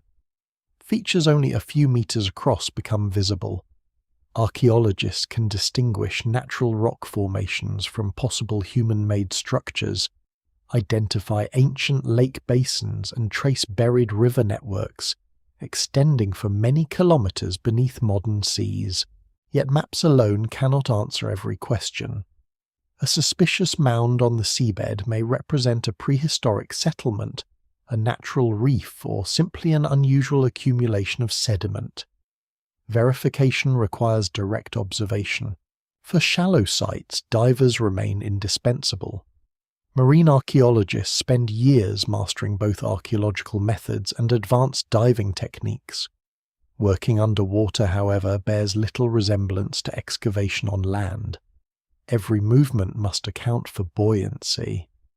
Fine sediment stirred by a careless fin stroke can reduce visibility to almost nothing. Strong currents shorten working time. Air supplies impose strict limits, while decompression schedules demand careful planning after deeper dives. Excavation itself proceeds with remarkable delicacy. Instead of shovels, archaeologists often use gentle water dredges that remove loose sediment without damaging fragile artifacts. Every object must be documented exactly where it rests, because its position may reveal relationships invisible once removed from the site. Underwater photography, three-dimensional laser scanning, and digital modeling now allow researchers to preserve virtual records of excavations with remarkable accuracy before anything is disturbed. Even with these techniques, human divers can investigate only a fraction of the submerged world. Many important sites lie too deep, too cold, or too dangerous for routine exploration. This limitation encourages another technological revolution. Remotely operated vehicles, commonly known as ROVs, extend human vision into depths previously inaccessible. Connected to research vessels by long cables, these robotic machines carry high-definition cameras, powerful lights, sonar equipment, and mechanical arms capable of collecting carefully selected samples. Operators sitting safely aboard ship guide them across landscapes no diver could reach. Watching live video from an ROV often feels strangely intimate despite the immense distance separating observer and seafloor. Ancient river banks emerge from darkness beneath bright artificial lights. Isolated tree trunks appear where forests once stood. Stone tools rest undisturbed after thousands of years beneath protective sediment. Every expedition carries the possibility of encountering something never before seen by human eyes. More recently, autonomous underwater vehicles have expanded exploration even further. Unlike tethered ROVs, these machines operate independently, following pre-programmed survey routes across enormous areas. Equipped with sophisticated navigation systems and multiple sensors, they map landscapes with remarkable efficiency before returning to the surface carrying vast quantities of data for later analysis. Artificial intelligence is increasingly helping researchers interpret this flood of information. Modern surveys generate terabytes of sonar images, photographs, and environmental measurements. Manually examining every detail would require years. Machine learning algorithms now assist by identifying patterns that may indicate ancient river channels, unusual stone alignments, or possible archaeological features deserving closer investigation. Still, technology never replaces careful scientific judgment. Many formations that initially appear artificial ultimately prove entirely natural. Geological processes often create surprisingly regular shapes. Basalt columns, fractured sandstone, and eroded limestone occasionally resemble wall staircases or roads. Experienced archaeologists therefore insist upon multiple independent lines of evidence before interpreting any feature as the work of human hands. One particularly valuable technique involves sub-bottom profiling. Instead of mapping only the visible seafloor, specialized sonar penetrates beneath the surface, revealing buried layers hidden under meters of sediment. Ancient river valleys, peat deposits, former shorelines, and occasionally even deeply buried archaeological horizons become visible without excavation. It is rather like performing an ultrasound on the Earth itself. Satellite technology also contributes in unexpected ways. Although satellites cannot directly observe deep archaeological sites beneath the ocean, they precisely measure subtle variations in sea level, caused by gravitational differences associated with underwater mountains, trenches, and plateaus. Combined with ship-based surveys, these data improve understanding of large-scale submerged landscapes and help prioritize future exploration. Perhaps the greatest challenge facing marine archaeology is not finding potential sites, but protecting them once discovered. Offshore construction, commercial fishing, mineral extraction, and even recreational diving can unintentionally damage fragile remains that have survived for millennia. Climate change introduces additional risks as stronger storms disturb sediments that once shielded archaeological deposits from erosion. Consequently, many researchers advocate documenting sites extensively before excavation whenever possible. Advances in digital preservation make this increasingly practical. High-resolution three-dimensional models allow scholars around the world to examine submerged landscapes, virtually reducing the need for repeated physical disturbance. Future generations, equipped with even more advanced technology, may then investigate these places while benefiting from records created today. Despite these remarkable achievements, the overwhelming majority of the continental shelves remain only partially explored. Vast regions of the Arctic, the Indian Ocean, Southeast Asia, South America, and Africa have received relatively little archaeological attention compared with parts of Europe. Funding limitations, difficult weather, political boundaries, and sheer scale all slow progress. This means that nearly every expedition carries genuine potential for discovery. Researchers setting out across seemingly ordinary stretches of water know they may be travelling above ancient forests, forgotten river systems, or settlements untouched since the end of the Ice Age. The maps continue improving. The technology grows ever more capable, yet the ocean still keeps most of its stories hidden. Every sonar pulse sent into the darkness, every sediment core lifted carefully aboard a research vessel, and every robotic explorer descending into silent depths adds another small fragment to humanity's understanding of the forgotten world beneath the ocean floor. The search has only just begun, and with each passing year the hidden landscapes below become a little less silent than they have been for the last 10,000 years. As the evidence for drowned coastlines continues to grow, it is perhaps inevitable that imagination begins racing ahead of archaeology. Every newly discovered underwater structure, every unusual rock formation, and every ancient artifact recovered from the seabed quickly attracts stories of vanished kingdoms, forgotten empires, and civilizations possessing knowledge far beyond their time. The ocean has always encouraged myth. Its depths hide what cannot easily be examined, leaving space where speculation naturally flourishes. Long before modern science, cultures around the world preserve memories of lands claimed by rising water. These traditions differ enormously in detail, yet many share familiar themes. A fertile homeland disappears beneath the sea. Survivors flee to higher ground. Entire communities vanish while only fragments of their history remain. Such stories appear in Europe, Asia, the Pacific, the Americas, and many island societies whose ancestors have lived beside changing coastlines for thousands of years. The existence of these traditions raises an intriguing possibility. Could some ancient flood legends preserve distant memories of real environmental change at the end of the last ice age? The answer is both more interesting and more cautious than many popular accounts suggest. Oral traditions are remarkably resilient. In some indigenous cultures, stories describing volcanic eruptions, earthquakes, and coastline changes appear to preserve genuine observations across many generations. Australian Aboriginal traditions, for example, include accounts that some researchers believe may reflect sea level rise experienced thousands of years ago, although determining the exact age of any oral tradition remains extremely difficult. Stories evolve, details change, symbolic meanings accumulate. Separating historical memory from later interpretation is rarely straightforward. Scholars therefore avoid claiming direct proof that a particular legend describes a specific prehistoric event. Instead, they recognize that human communities living through dramatic environmental change naturally create stories that help explain those experiences. Over centuries, those stories become woven into broader cultural traditions, religious beliefs, and moral lessons. Historical memory and mythology often become inseparable.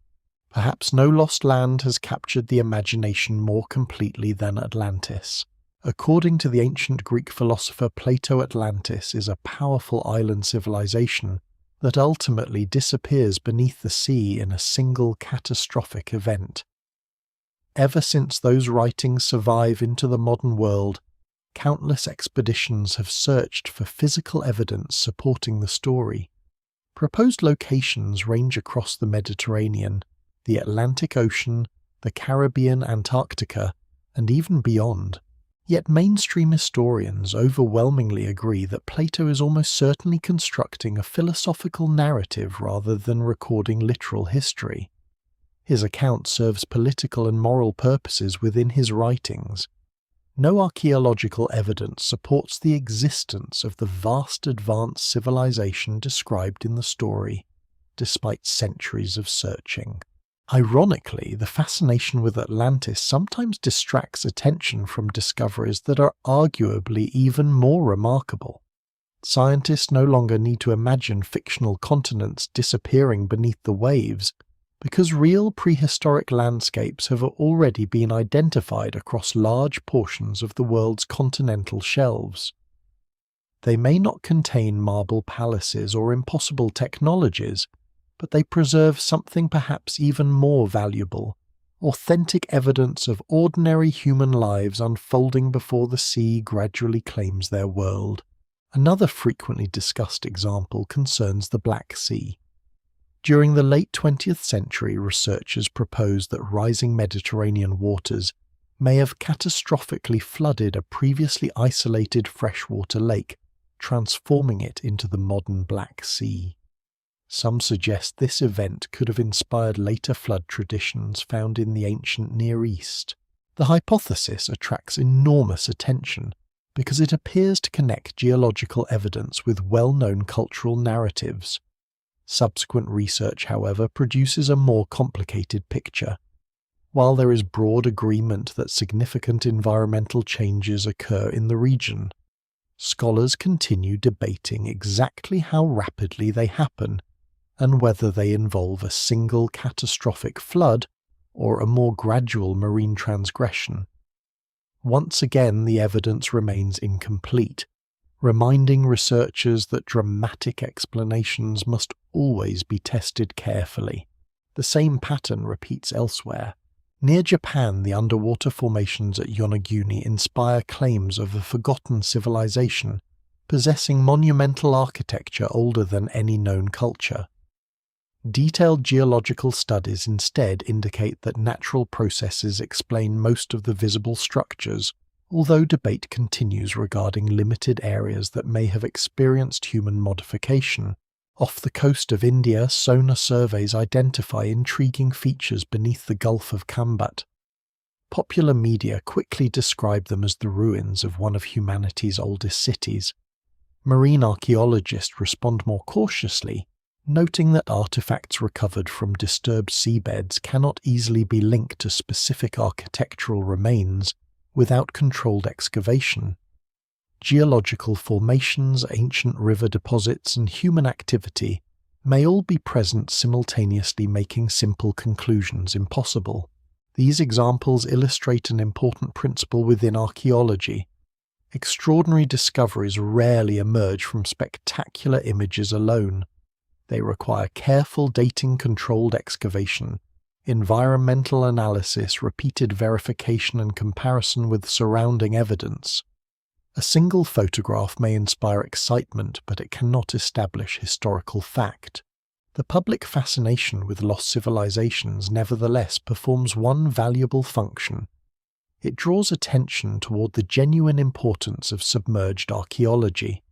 Many people first become interested through dramatic stories before eventually discovering the quieter evidence-based history that scientists are patiently assembling. Although unsupported claims can create confusion, they also reflect a deeper human instinct, the desire to understand how much of our past still lies hidden. Modern researchers increasingly recognize that reality often proves more complex than myth. There is no need to invoke unknown super-civilizations to explain submerged settlements. Human communities living along Ice Age coastlines possess impressive knowledge, adaptability, and technological skill entirely consistent with what archaeology reveals elsewhere.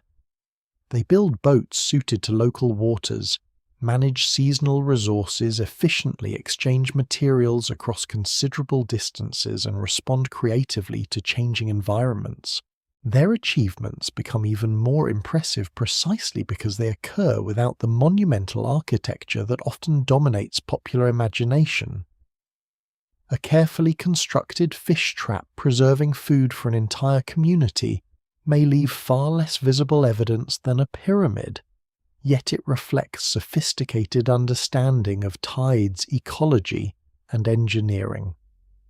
A network of seasonal camps linked by waterways demonstrates social organization every bit as important as monumental stone buildings. There is also something profoundly moving about the ordinary nature of many underwater discoveries. A stone scraper discarded beside a forgotten river, a wooden fish weir preserved beneath cold Baltic waters, the remains of a hearth where families once prepared meals. These are not the possessions of legendary kings. They belong to people whose names are forever lost, but whose daily lives quietly shaped the long human journey. As exploration continues, scholars expect both genuine surprises and inevitable disappointments. Some promising sonar anomalies will prove natural, some legendary sites will remain unsupported, yet new submerged settlements, ancient coastlines, and forgotten ecosystems will almost certainly continue emerging from beneath the sea.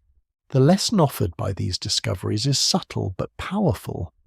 Myths remind us that humanity has long sensed something important beneath the waves. Science allows us to distinguish enduring evidence from compelling imagination. Rather than diminishing the mystery, that careful distinction makes the real story even more extraordinary.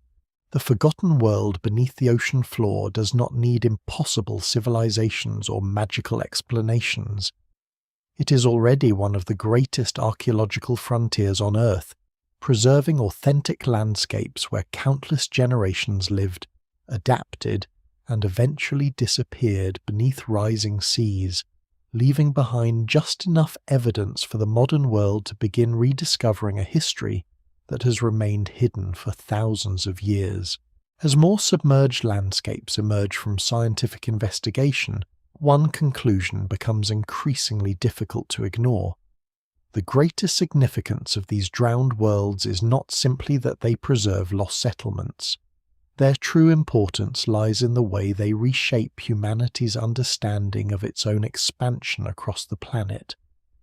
Long before written history, before kingdoms, before monumental architecture, and even before agriculture transformed society, the coastlines of the Ice Age served as one of the most important frontiers in human history. Modern maps unintentionally distort that reality. When people trace the routes taken by early humans leaving Africa, spreading across Eurasia, or eventually reaching Australia and the Americas, they naturally follow today's coastlines. Yet those coastlines are often thousands of years younger than the migrations themselves. Entire corridors of movement now lie underwater. Ancient travellers were navigating a geography fundamentally different from the one familiar today. This realization has changed the questions archaeologists ask. Instead of searching, only inland researchers increasingly recognize that some of the most important evidence for early migration may rest beneath shallow seas. Camps established beside ancient estuaries, temporary settlements overlooking vanished beaches and seasonal gathering places along drowned rivers could all contain clues to movements that shaped the future of humanity. The continental shelves were never empty margins. They were productive environments where fresh water met the sea, where fish gathered in abundance, where migratory animals crossed open plains, and where relatively gentle terrain made travel easier than through mountains or dense forests. Such places naturally attracted repeated occupation. This may help explain why archaeological discoveries on modern coastlines sometimes appear surprisingly abrupt. In certain regions, well-developed communities seem to emerge without many obvious earlier stages nearby. Rather than indicating sudden cultural innovation, part of the missing story may simply lie beneath the ocean. Earlier settlements could have existed farther seaward, before rising water gradually submerged them. No single explanation fully accounts for every archaeological gap, and scholars remain cautious about attributing missing evidence solely to sea level rise. Preservation varies enormously from region to region. Erosion destroys many sites long before they can be buried. Later rivers cut through older deposits. Human activity continually reshapes landscapes. Even so, submerged archaeology increasingly offers plausible explanations for why some chapters of prehistory appear incomplete. The relationship between coastlines and technological development also deserves attention. Living beside rivers, estuaries, and shallow seas encourages innovation. Fishing techniques become more sophisticated. Watercraft improve. Navigation skills expand as communities learn tides, currents, and seasonal weather patterns. Even relatively simple boats dramatically increase mobility compared with overland travel through difficult terrain. Exactly when humans first begin using boats remains uncertain, because wooden vessels rarely survive for tens of thousands of years. Nevertheless, indirect evidence strongly suggests surprisingly early maritime capabilities. Human arrival in Australia more than 60,000 years ago requires at least some intentional crossing of open water, even during periods of lower sea level. The channels separating Sahul from Southeast Asia never disappear completely. This achievement fundamentally changes perspectives on prehistoric societies. Rather than viewing early humans solely as land-based hunters, gradually discovering the sea, researchers increasingly see many coastal populations as skilled observers of marine environments. They understand tides, exploit fisheries, and likely construct watercraft suited to local conditions. Although these technologies leave limited archaeological evidence, their consequences become visible through patterns of migration impossible to explain otherwise. Trade networks also appear more extensive than once imagined. Stone suitable for making durable tools often travels hundreds of kilometers from its geological source. Marine shells move far inland where they become ornaments or ceremonial objects. Pigments, minerals, and other valuable materials circulate across surprisingly large regions. Rivers and coastlines provide efficient transportation routes linking communities separated by great distances. These exchanges spread more than objects alone. Ideas travel with people. New techniques for shaping stone, preparing food, constructing shelters, or exploiting seasonal resources gradually diffuse across neighboring populations. Cultural traditions evolve through continuous interaction rather than isolated invention. The coast functions not as the edge of the world, but as one of its great connecting corridors.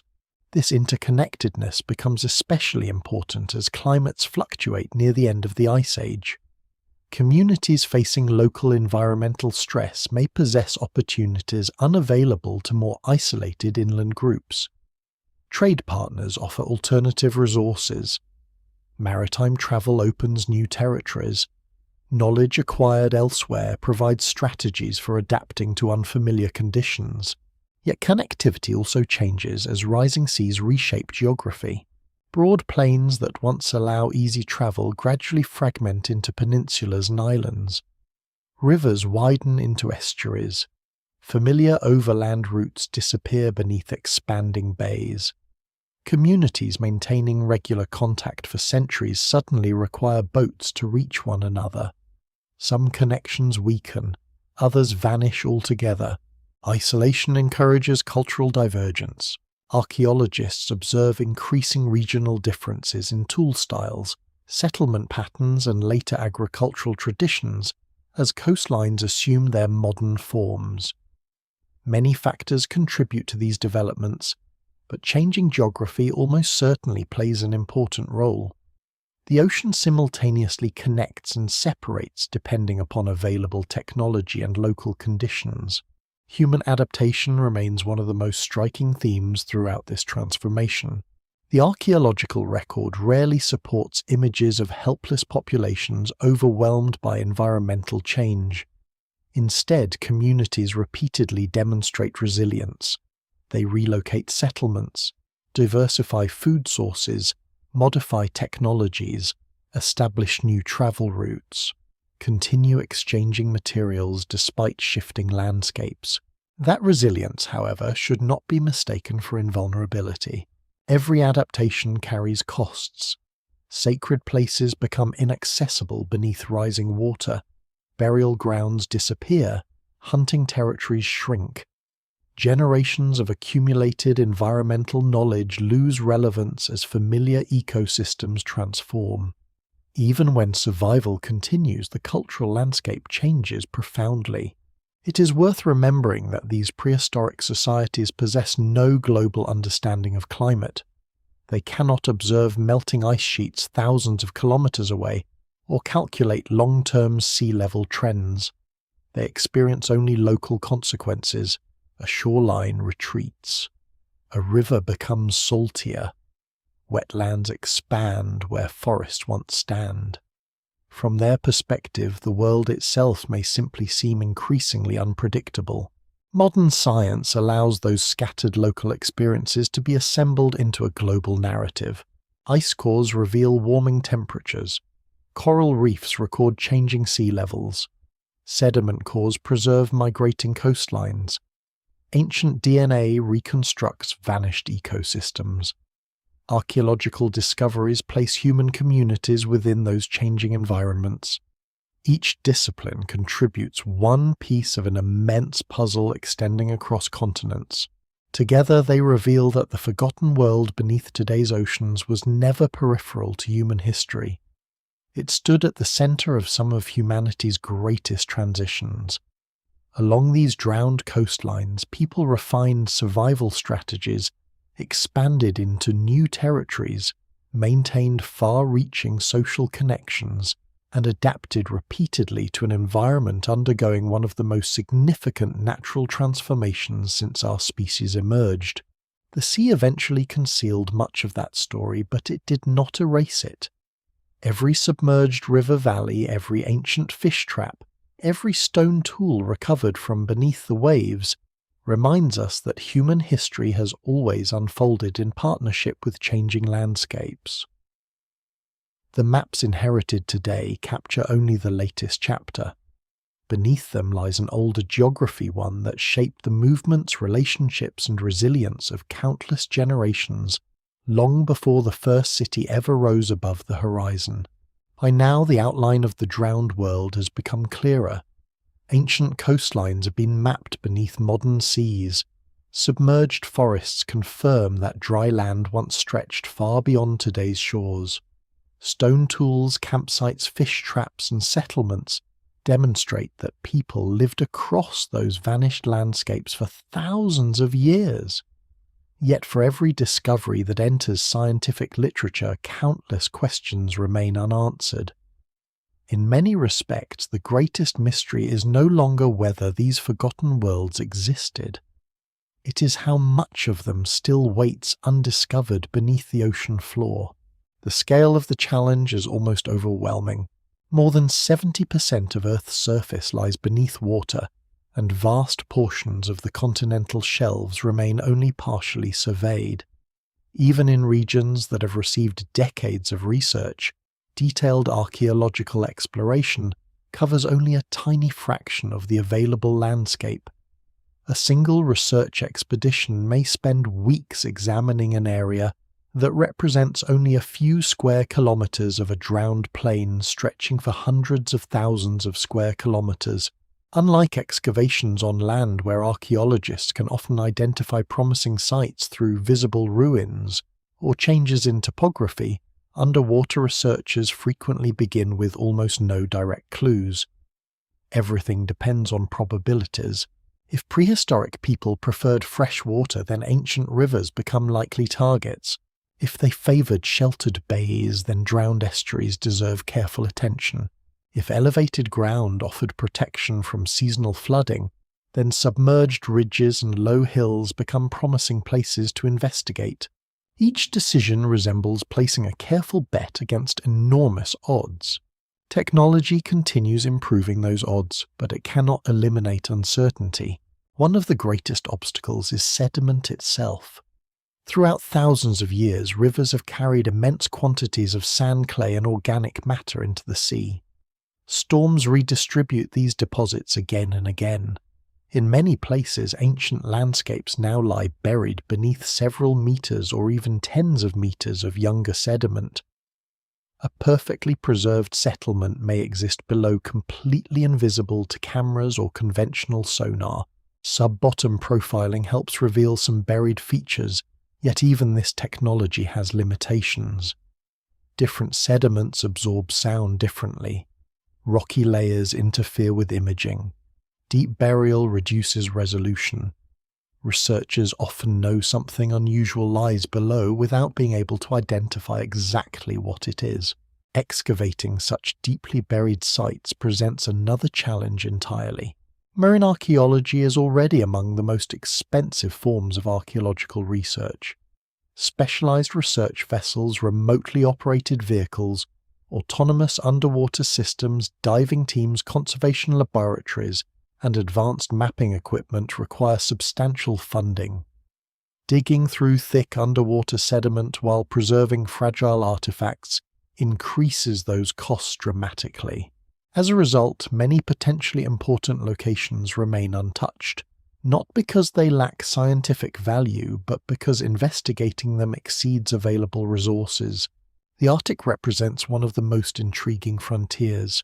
Today, its cold waters and seasonal ice make exploration extremely difficult. Yet during periods of lower sea level, broad coastal plains extended far beyond modern shorelines. These regions may preserve evidence for human populations adapting to extreme northern environments, as well as clues to the migrations eventually leading toward Beringia, the great land bridge connecting Asia and North America. Much of that ancient landscape now rests beneath frigid seas where relatively few archaeological surveys have taken place. Southeast Asia presents another enormous opportunity.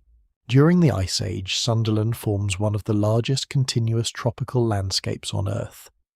Rivers larger than many existing systems cross what is now open sea. Tropical forests, wetlands, and fertile valleys support diverse wildlife and human populations. Yet political boundaries, dense marine traffic, tropical weather, and the sheer size of the region have limited systematic underwater investigation. Many archaeologists believe some of the most significant submerged prehistoric sites on the planet may lie there waiting beneath layers of sediment deposited over thousands of years. The same possibility extends to the continental shelves surrounding Africa.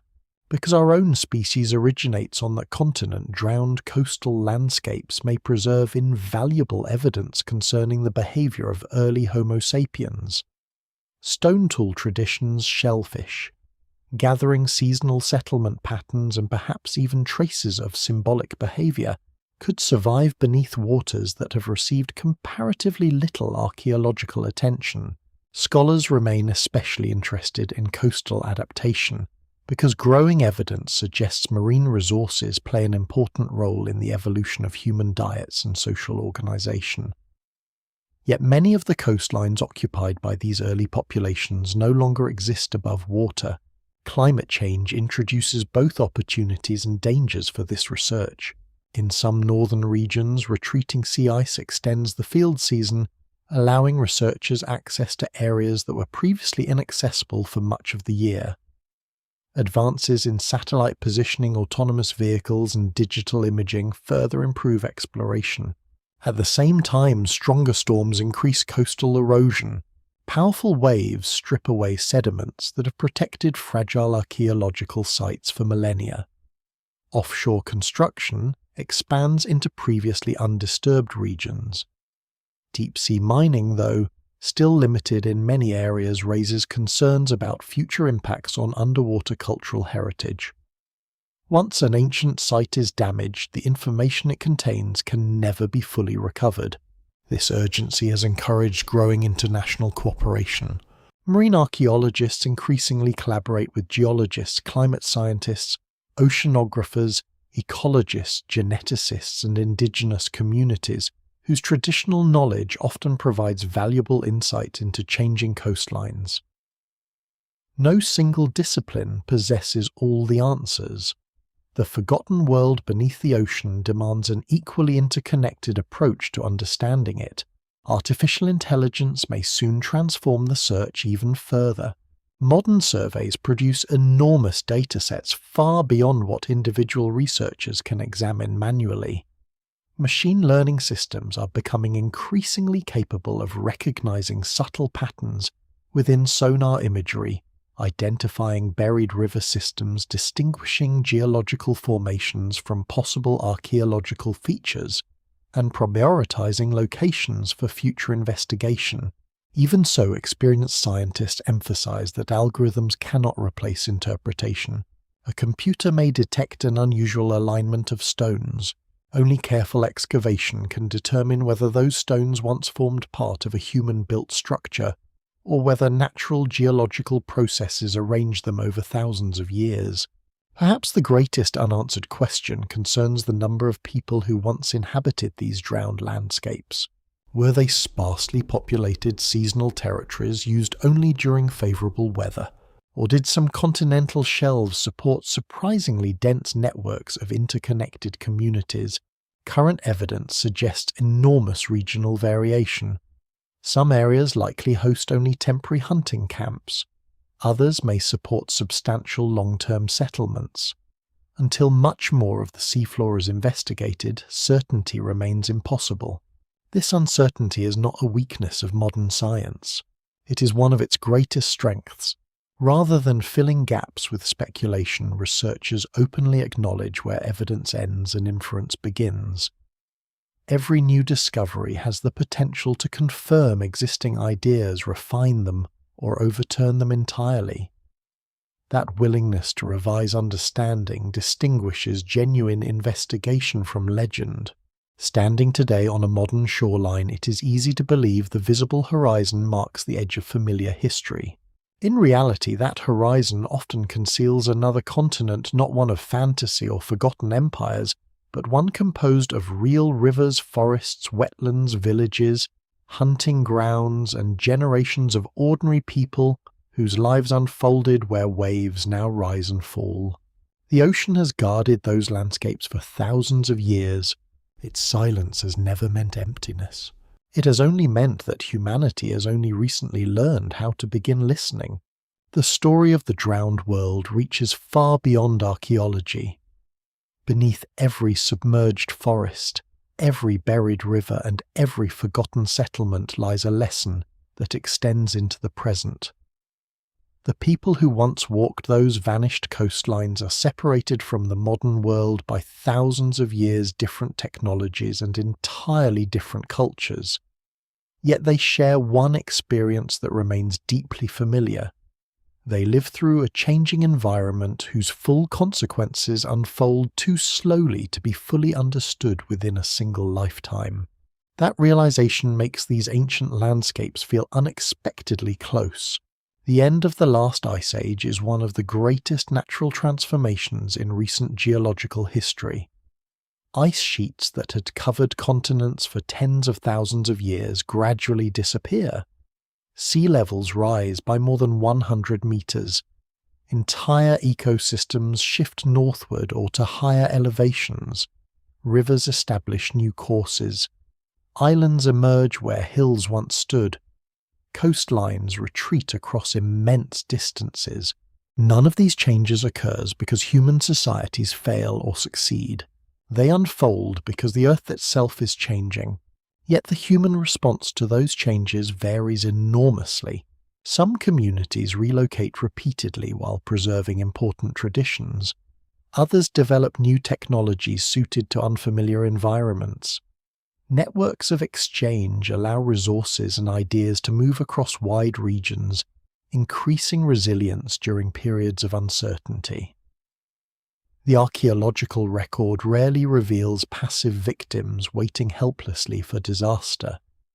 More often it reveals people adapting creatively until circumstances eventually exceed the limits of what adaptation can achieve. That distinction matters. Popular imagination often prefers dramatic endings. Entire civilizations vanish overnight, cities disappear beneath giant waves. One catastrophe explains everything. Reality, however, is usually more complicated.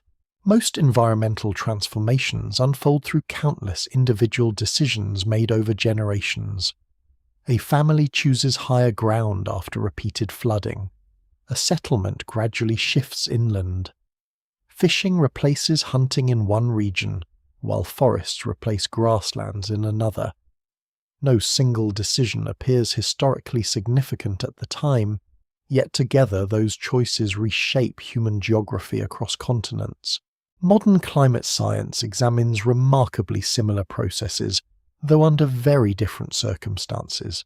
Researchers today monitor changing coastlines using satellites, capable of measuring sea level to extraordinary precision. Tide gauges record local variations. Ice sheets in Greenland and Antarctica are observed continuously through aircraft satellites and field expeditions. Sophisticated climate models simulate future scenarios based upon different greenhouse gas emissions. The comparison between prehistoric sea level rise and modern climate change must be approached carefully. The circumstances are not identical. At the end of the last ice age, natural warming driven by long-term changes in Earth's climate system melts enormous ice sheets accumulated over many thousands of years. Today's warming occurs within a world already shaped by modern civilization, dense coastal populations, and extensive infrastructure. The underlying causes differ in important ways. Nevertheless, one parallel remains unmistakable. Coastlines have never been fixed.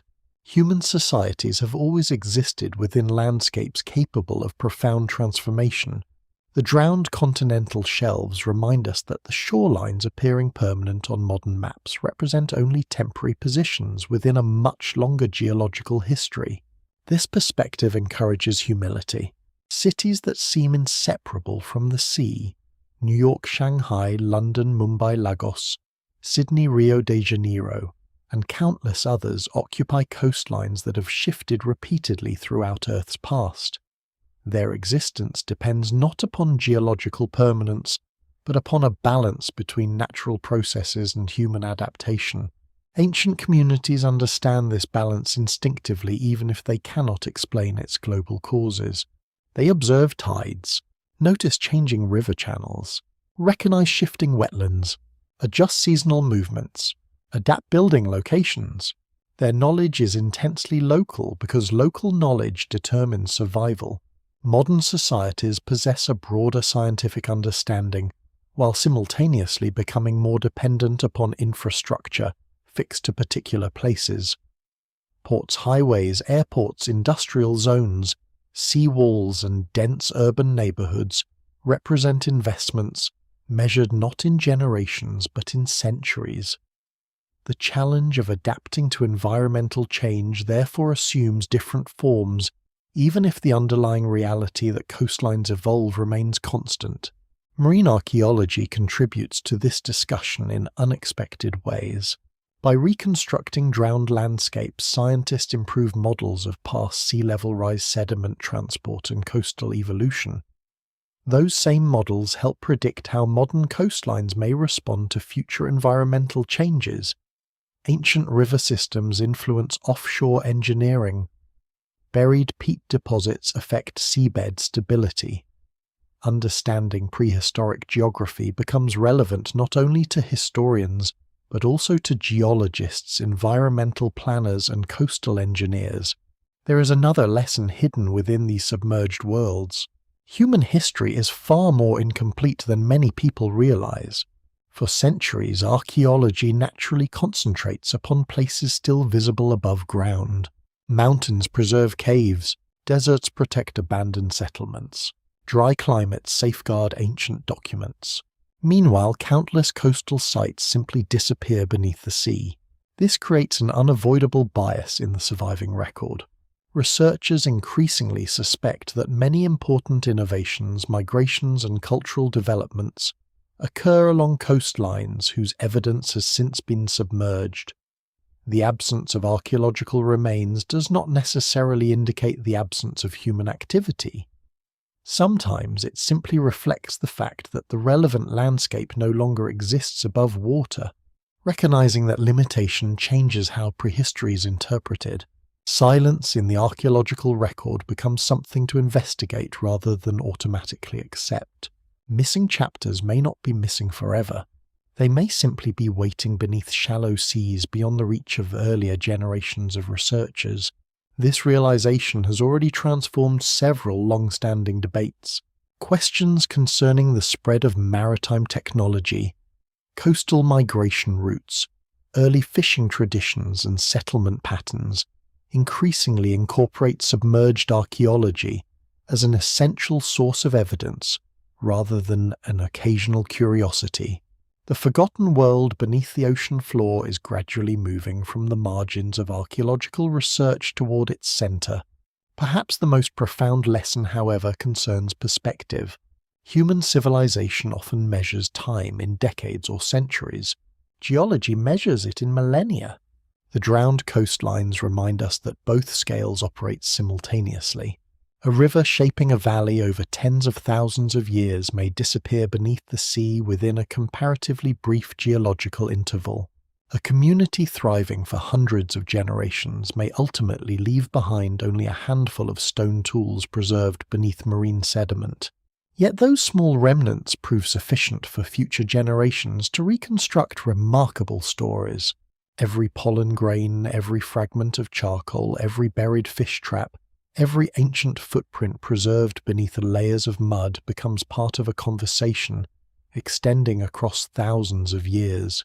The people who created those traces never imagined satellites orbiting above the Earth, or robotic vehicles exploring the seafloor. Even so, their lives continue informing modern science. The ocean concealed their world. It did not erase it.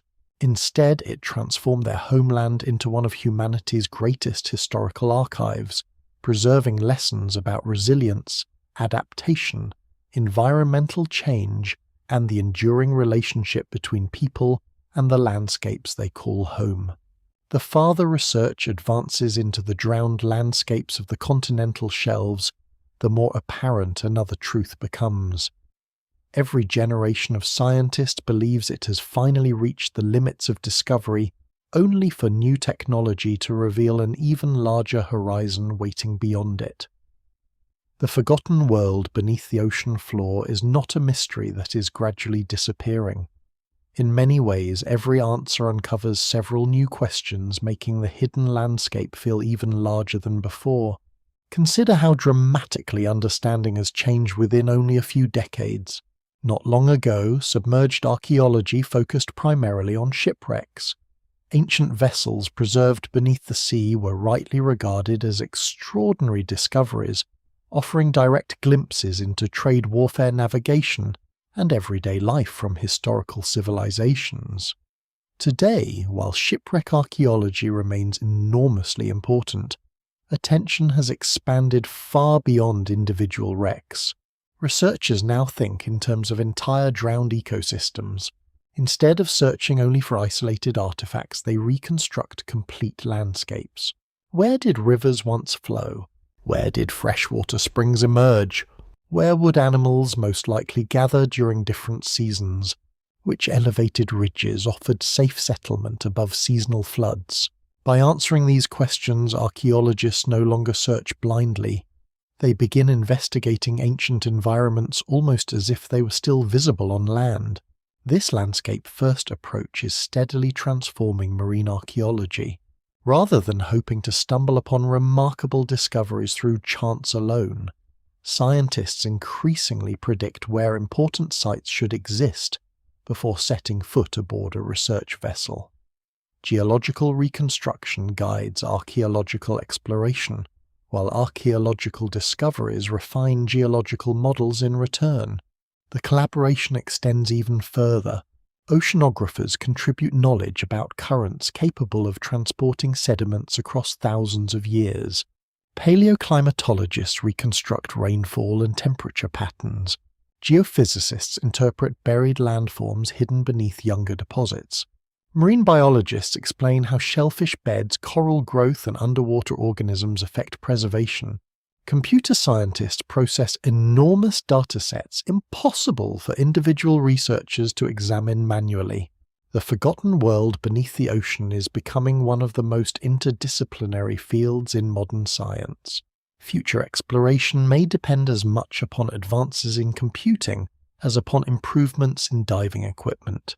Artificial intelligence already assists researchers by recognizing subtle patterns across millions of sonar measurements. In coming years, increasingly sophisticated systems may compare global databases of submerged landscapes, automatically identifying combinations of ancient rivers, terraces, and elevated ground most likely to preserve archaeological remains. Instead of exploring at random, scientists may eventually generate highly detailed probability maps, directing expeditions toward locations with the greatest chance of success. Meanwhile, robotic technology continues advancing at remarkable speed. Future autonomous underwater vehicles will likely remain submerged for weeks or even months, surveying enormous areas without constant human supervision. Swarms of smaller robots may cooperate, sharing information, while mapping submerged valleys, collecting sediment samples, and photographing exposed archaeological features.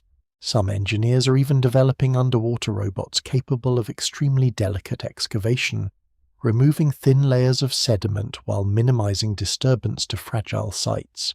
If such technologies become practical, they could revolutionize marine archaeology, much as satellite imagery transformed terrestrial archaeology during the late 20th century. There is also growing interest in recovering environmental DNA on a much larger scale. Current techniques already identify ancient plants and animals preserved within sediments.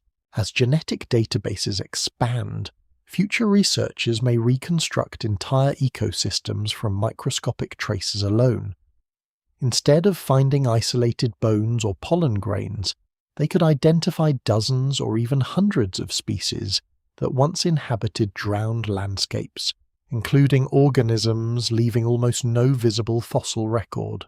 This biological perspective promises a richer understanding of prehistoric environments than ever before.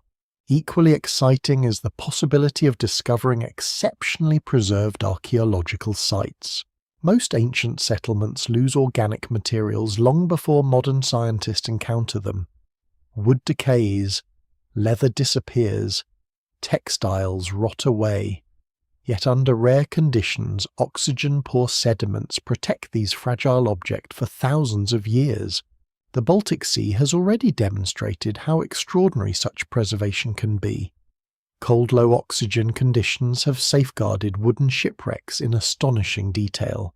Could similarly favourable environments preserve prehistoric villages, ancient boats, fishing equipment woven from plant fibres, wooden structures otherwise absent from the archaeological record? The possibility remains entirely plausible.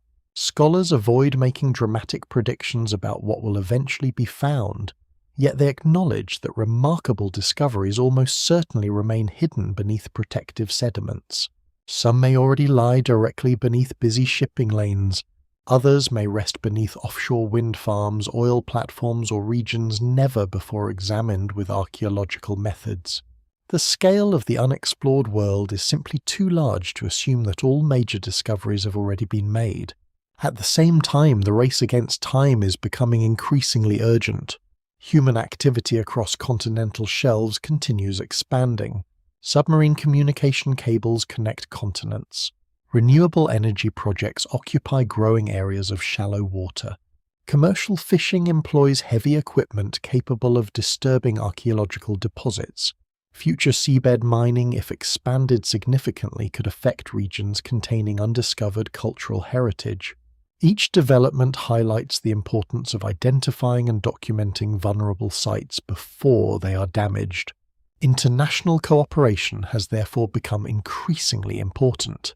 Organizations responsible for protecting underwater cultural heritage encourage countries to treat submerged archaeological landscapes not as isolated national possessions, but as part of humanity's shared history. Ancient coastlines rarely align with modern political borders. The people who lived upon them belong to worlds that existed long before today's nations emerged. Their story belongs to everyone. Public awareness is changing as well. A generation ago, many people associated underwater archaeology almost exclusively with treasure hunting. Today, documentaries, museum exhibitions, and educational programs increasingly emphasize scientific investigation over the search for spectacular riches. The true treasure beneath the ocean floor is knowledge. A carefully preserved footprint may reveal more about prehistoric life than a chest of gold. A submerged fish trap may transform understanding of ancient technology more profoundly than any legendary artifact. This shift in perspective reflects the maturity of the field itself. Researchers no longer seek simply to recover objects. They seek to understand relationships, how people interact with changing coastlines, how ecosystems respond to warming climates, how migration, technology, and culture evolve together across thousands of years. Every discovery gains meaning through the landscape surrounding it. Perhaps the greatest promise of future exploration lies not in finding a mythical lost city, but in reconstructing ordinary lives with extraordinary detail. Imagine identifying an ancient river valley, mapping nearby forests through pollen analysis, recovering stone tools from seasonal camps, extracting environmental DNA revealing local wildlife, dating successive flood deposits, documenting rising seas. Together, these separate strands become a coherent story describing generations adapting to environmental transformation. That is precisely what archaeology strives to achieve, not merely collecting artifacts. Understanding people, the forgotten world beneath the ocean floor still guards countless secrets. Many will remain hidden for decades. Some may never be discovered at all. Storms, erosion, and time have already destroyed parts of the ancient landscape beyond recovery. Yet enough survives to justify cautious optimism.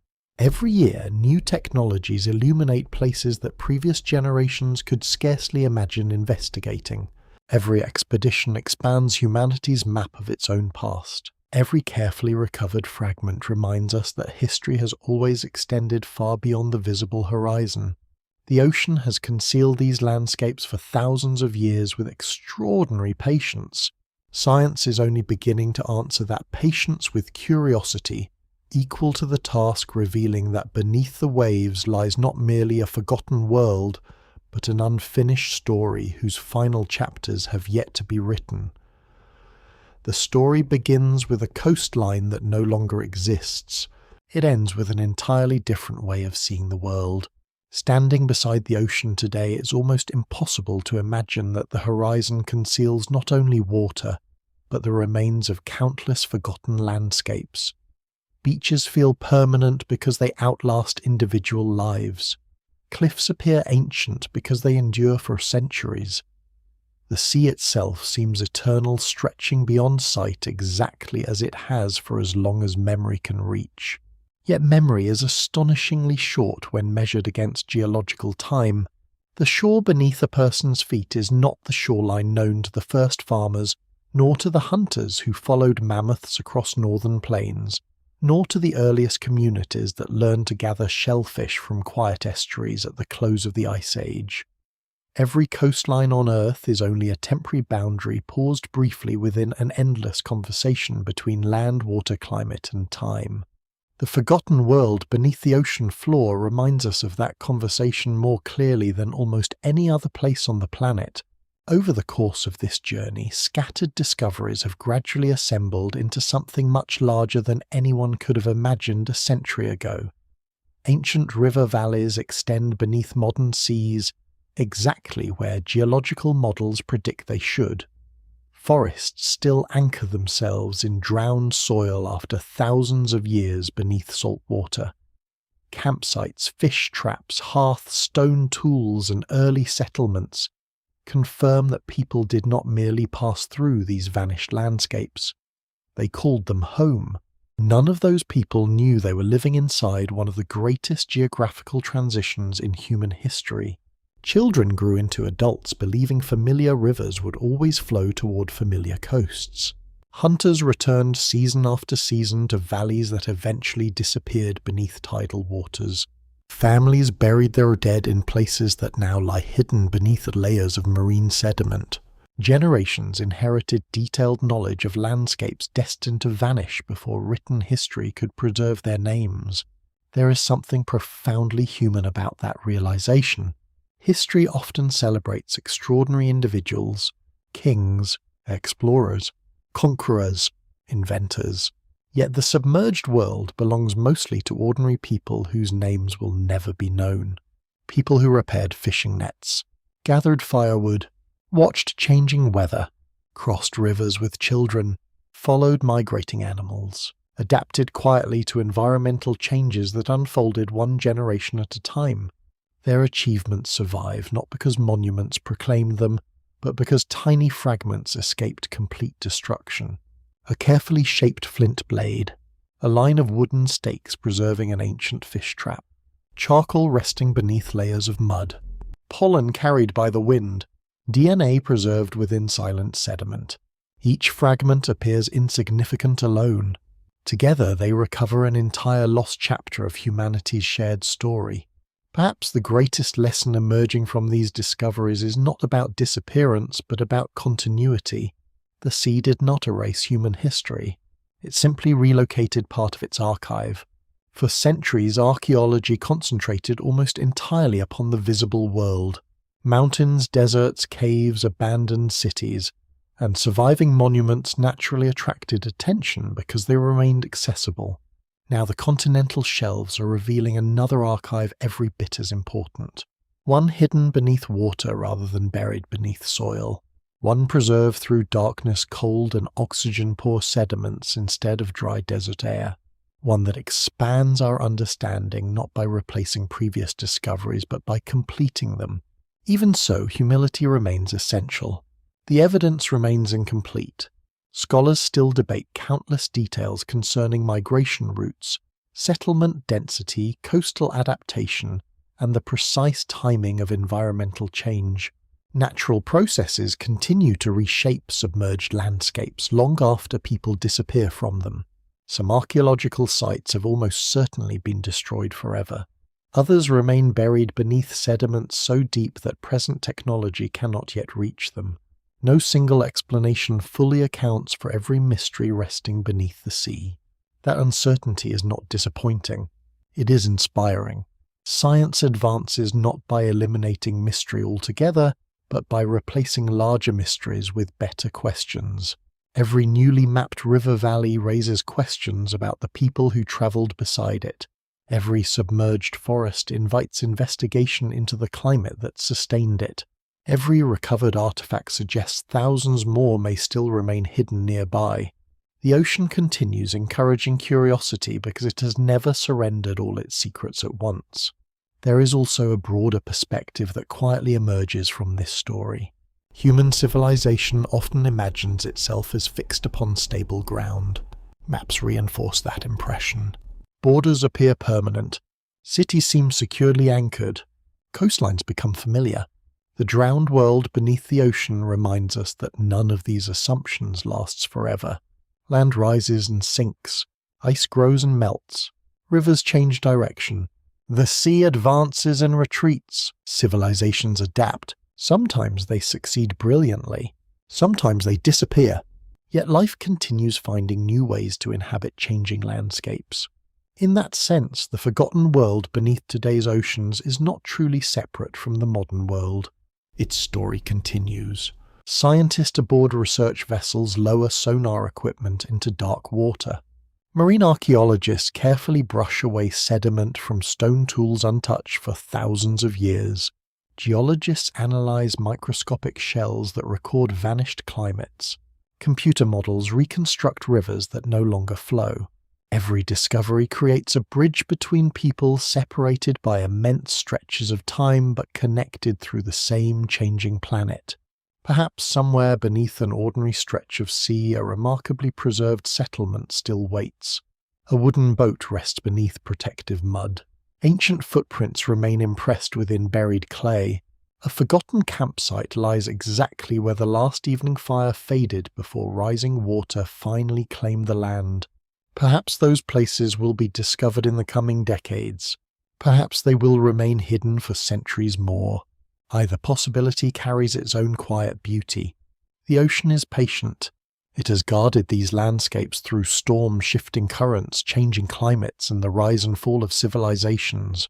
Humanity has only recently begun learning how to read the clues concealed beneath those waters. The search is far from complete.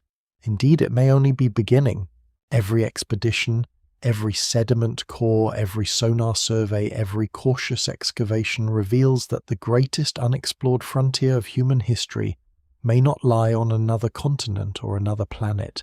It may lie just beyond the shoreline beneath familiar waves where a forgotten world still rests in silence, waiting for the next generation to uncover another small piece of the immense story hidden beneath the ocean floor. The sea grows quieter as the journey comes to its end. The maps return to their familiar outlines, the coastlines once again appearing stable beneath the modern sky. Yet they no longer seem quite as permanent as they did before. It becomes easier to imagine that beneath every gentle wave, beyond every harbour and sandy beach, another landscape rests in darkness. Rivers still trace forgotten paths through buried valleys. Forest roots still grip ancient soil. Small camps, abandoned hearths, and scattered stone tools remain exactly where people left them. Thousands of years ago, preserved not by intention, but by the slow and patient work of nature. Time has a curious way of hiding rather than destroying. Mountains weather into hills, cities crumble into ruins, and coastlines quietly slip beneath the sea, but traces almost always endure for those willing to look closely enough. A grain of pollen, a fragment of charcoal, the curve of an old river channel beneath the seabed, each becomes a whisper from lives that unfolded long before memory could be written into books.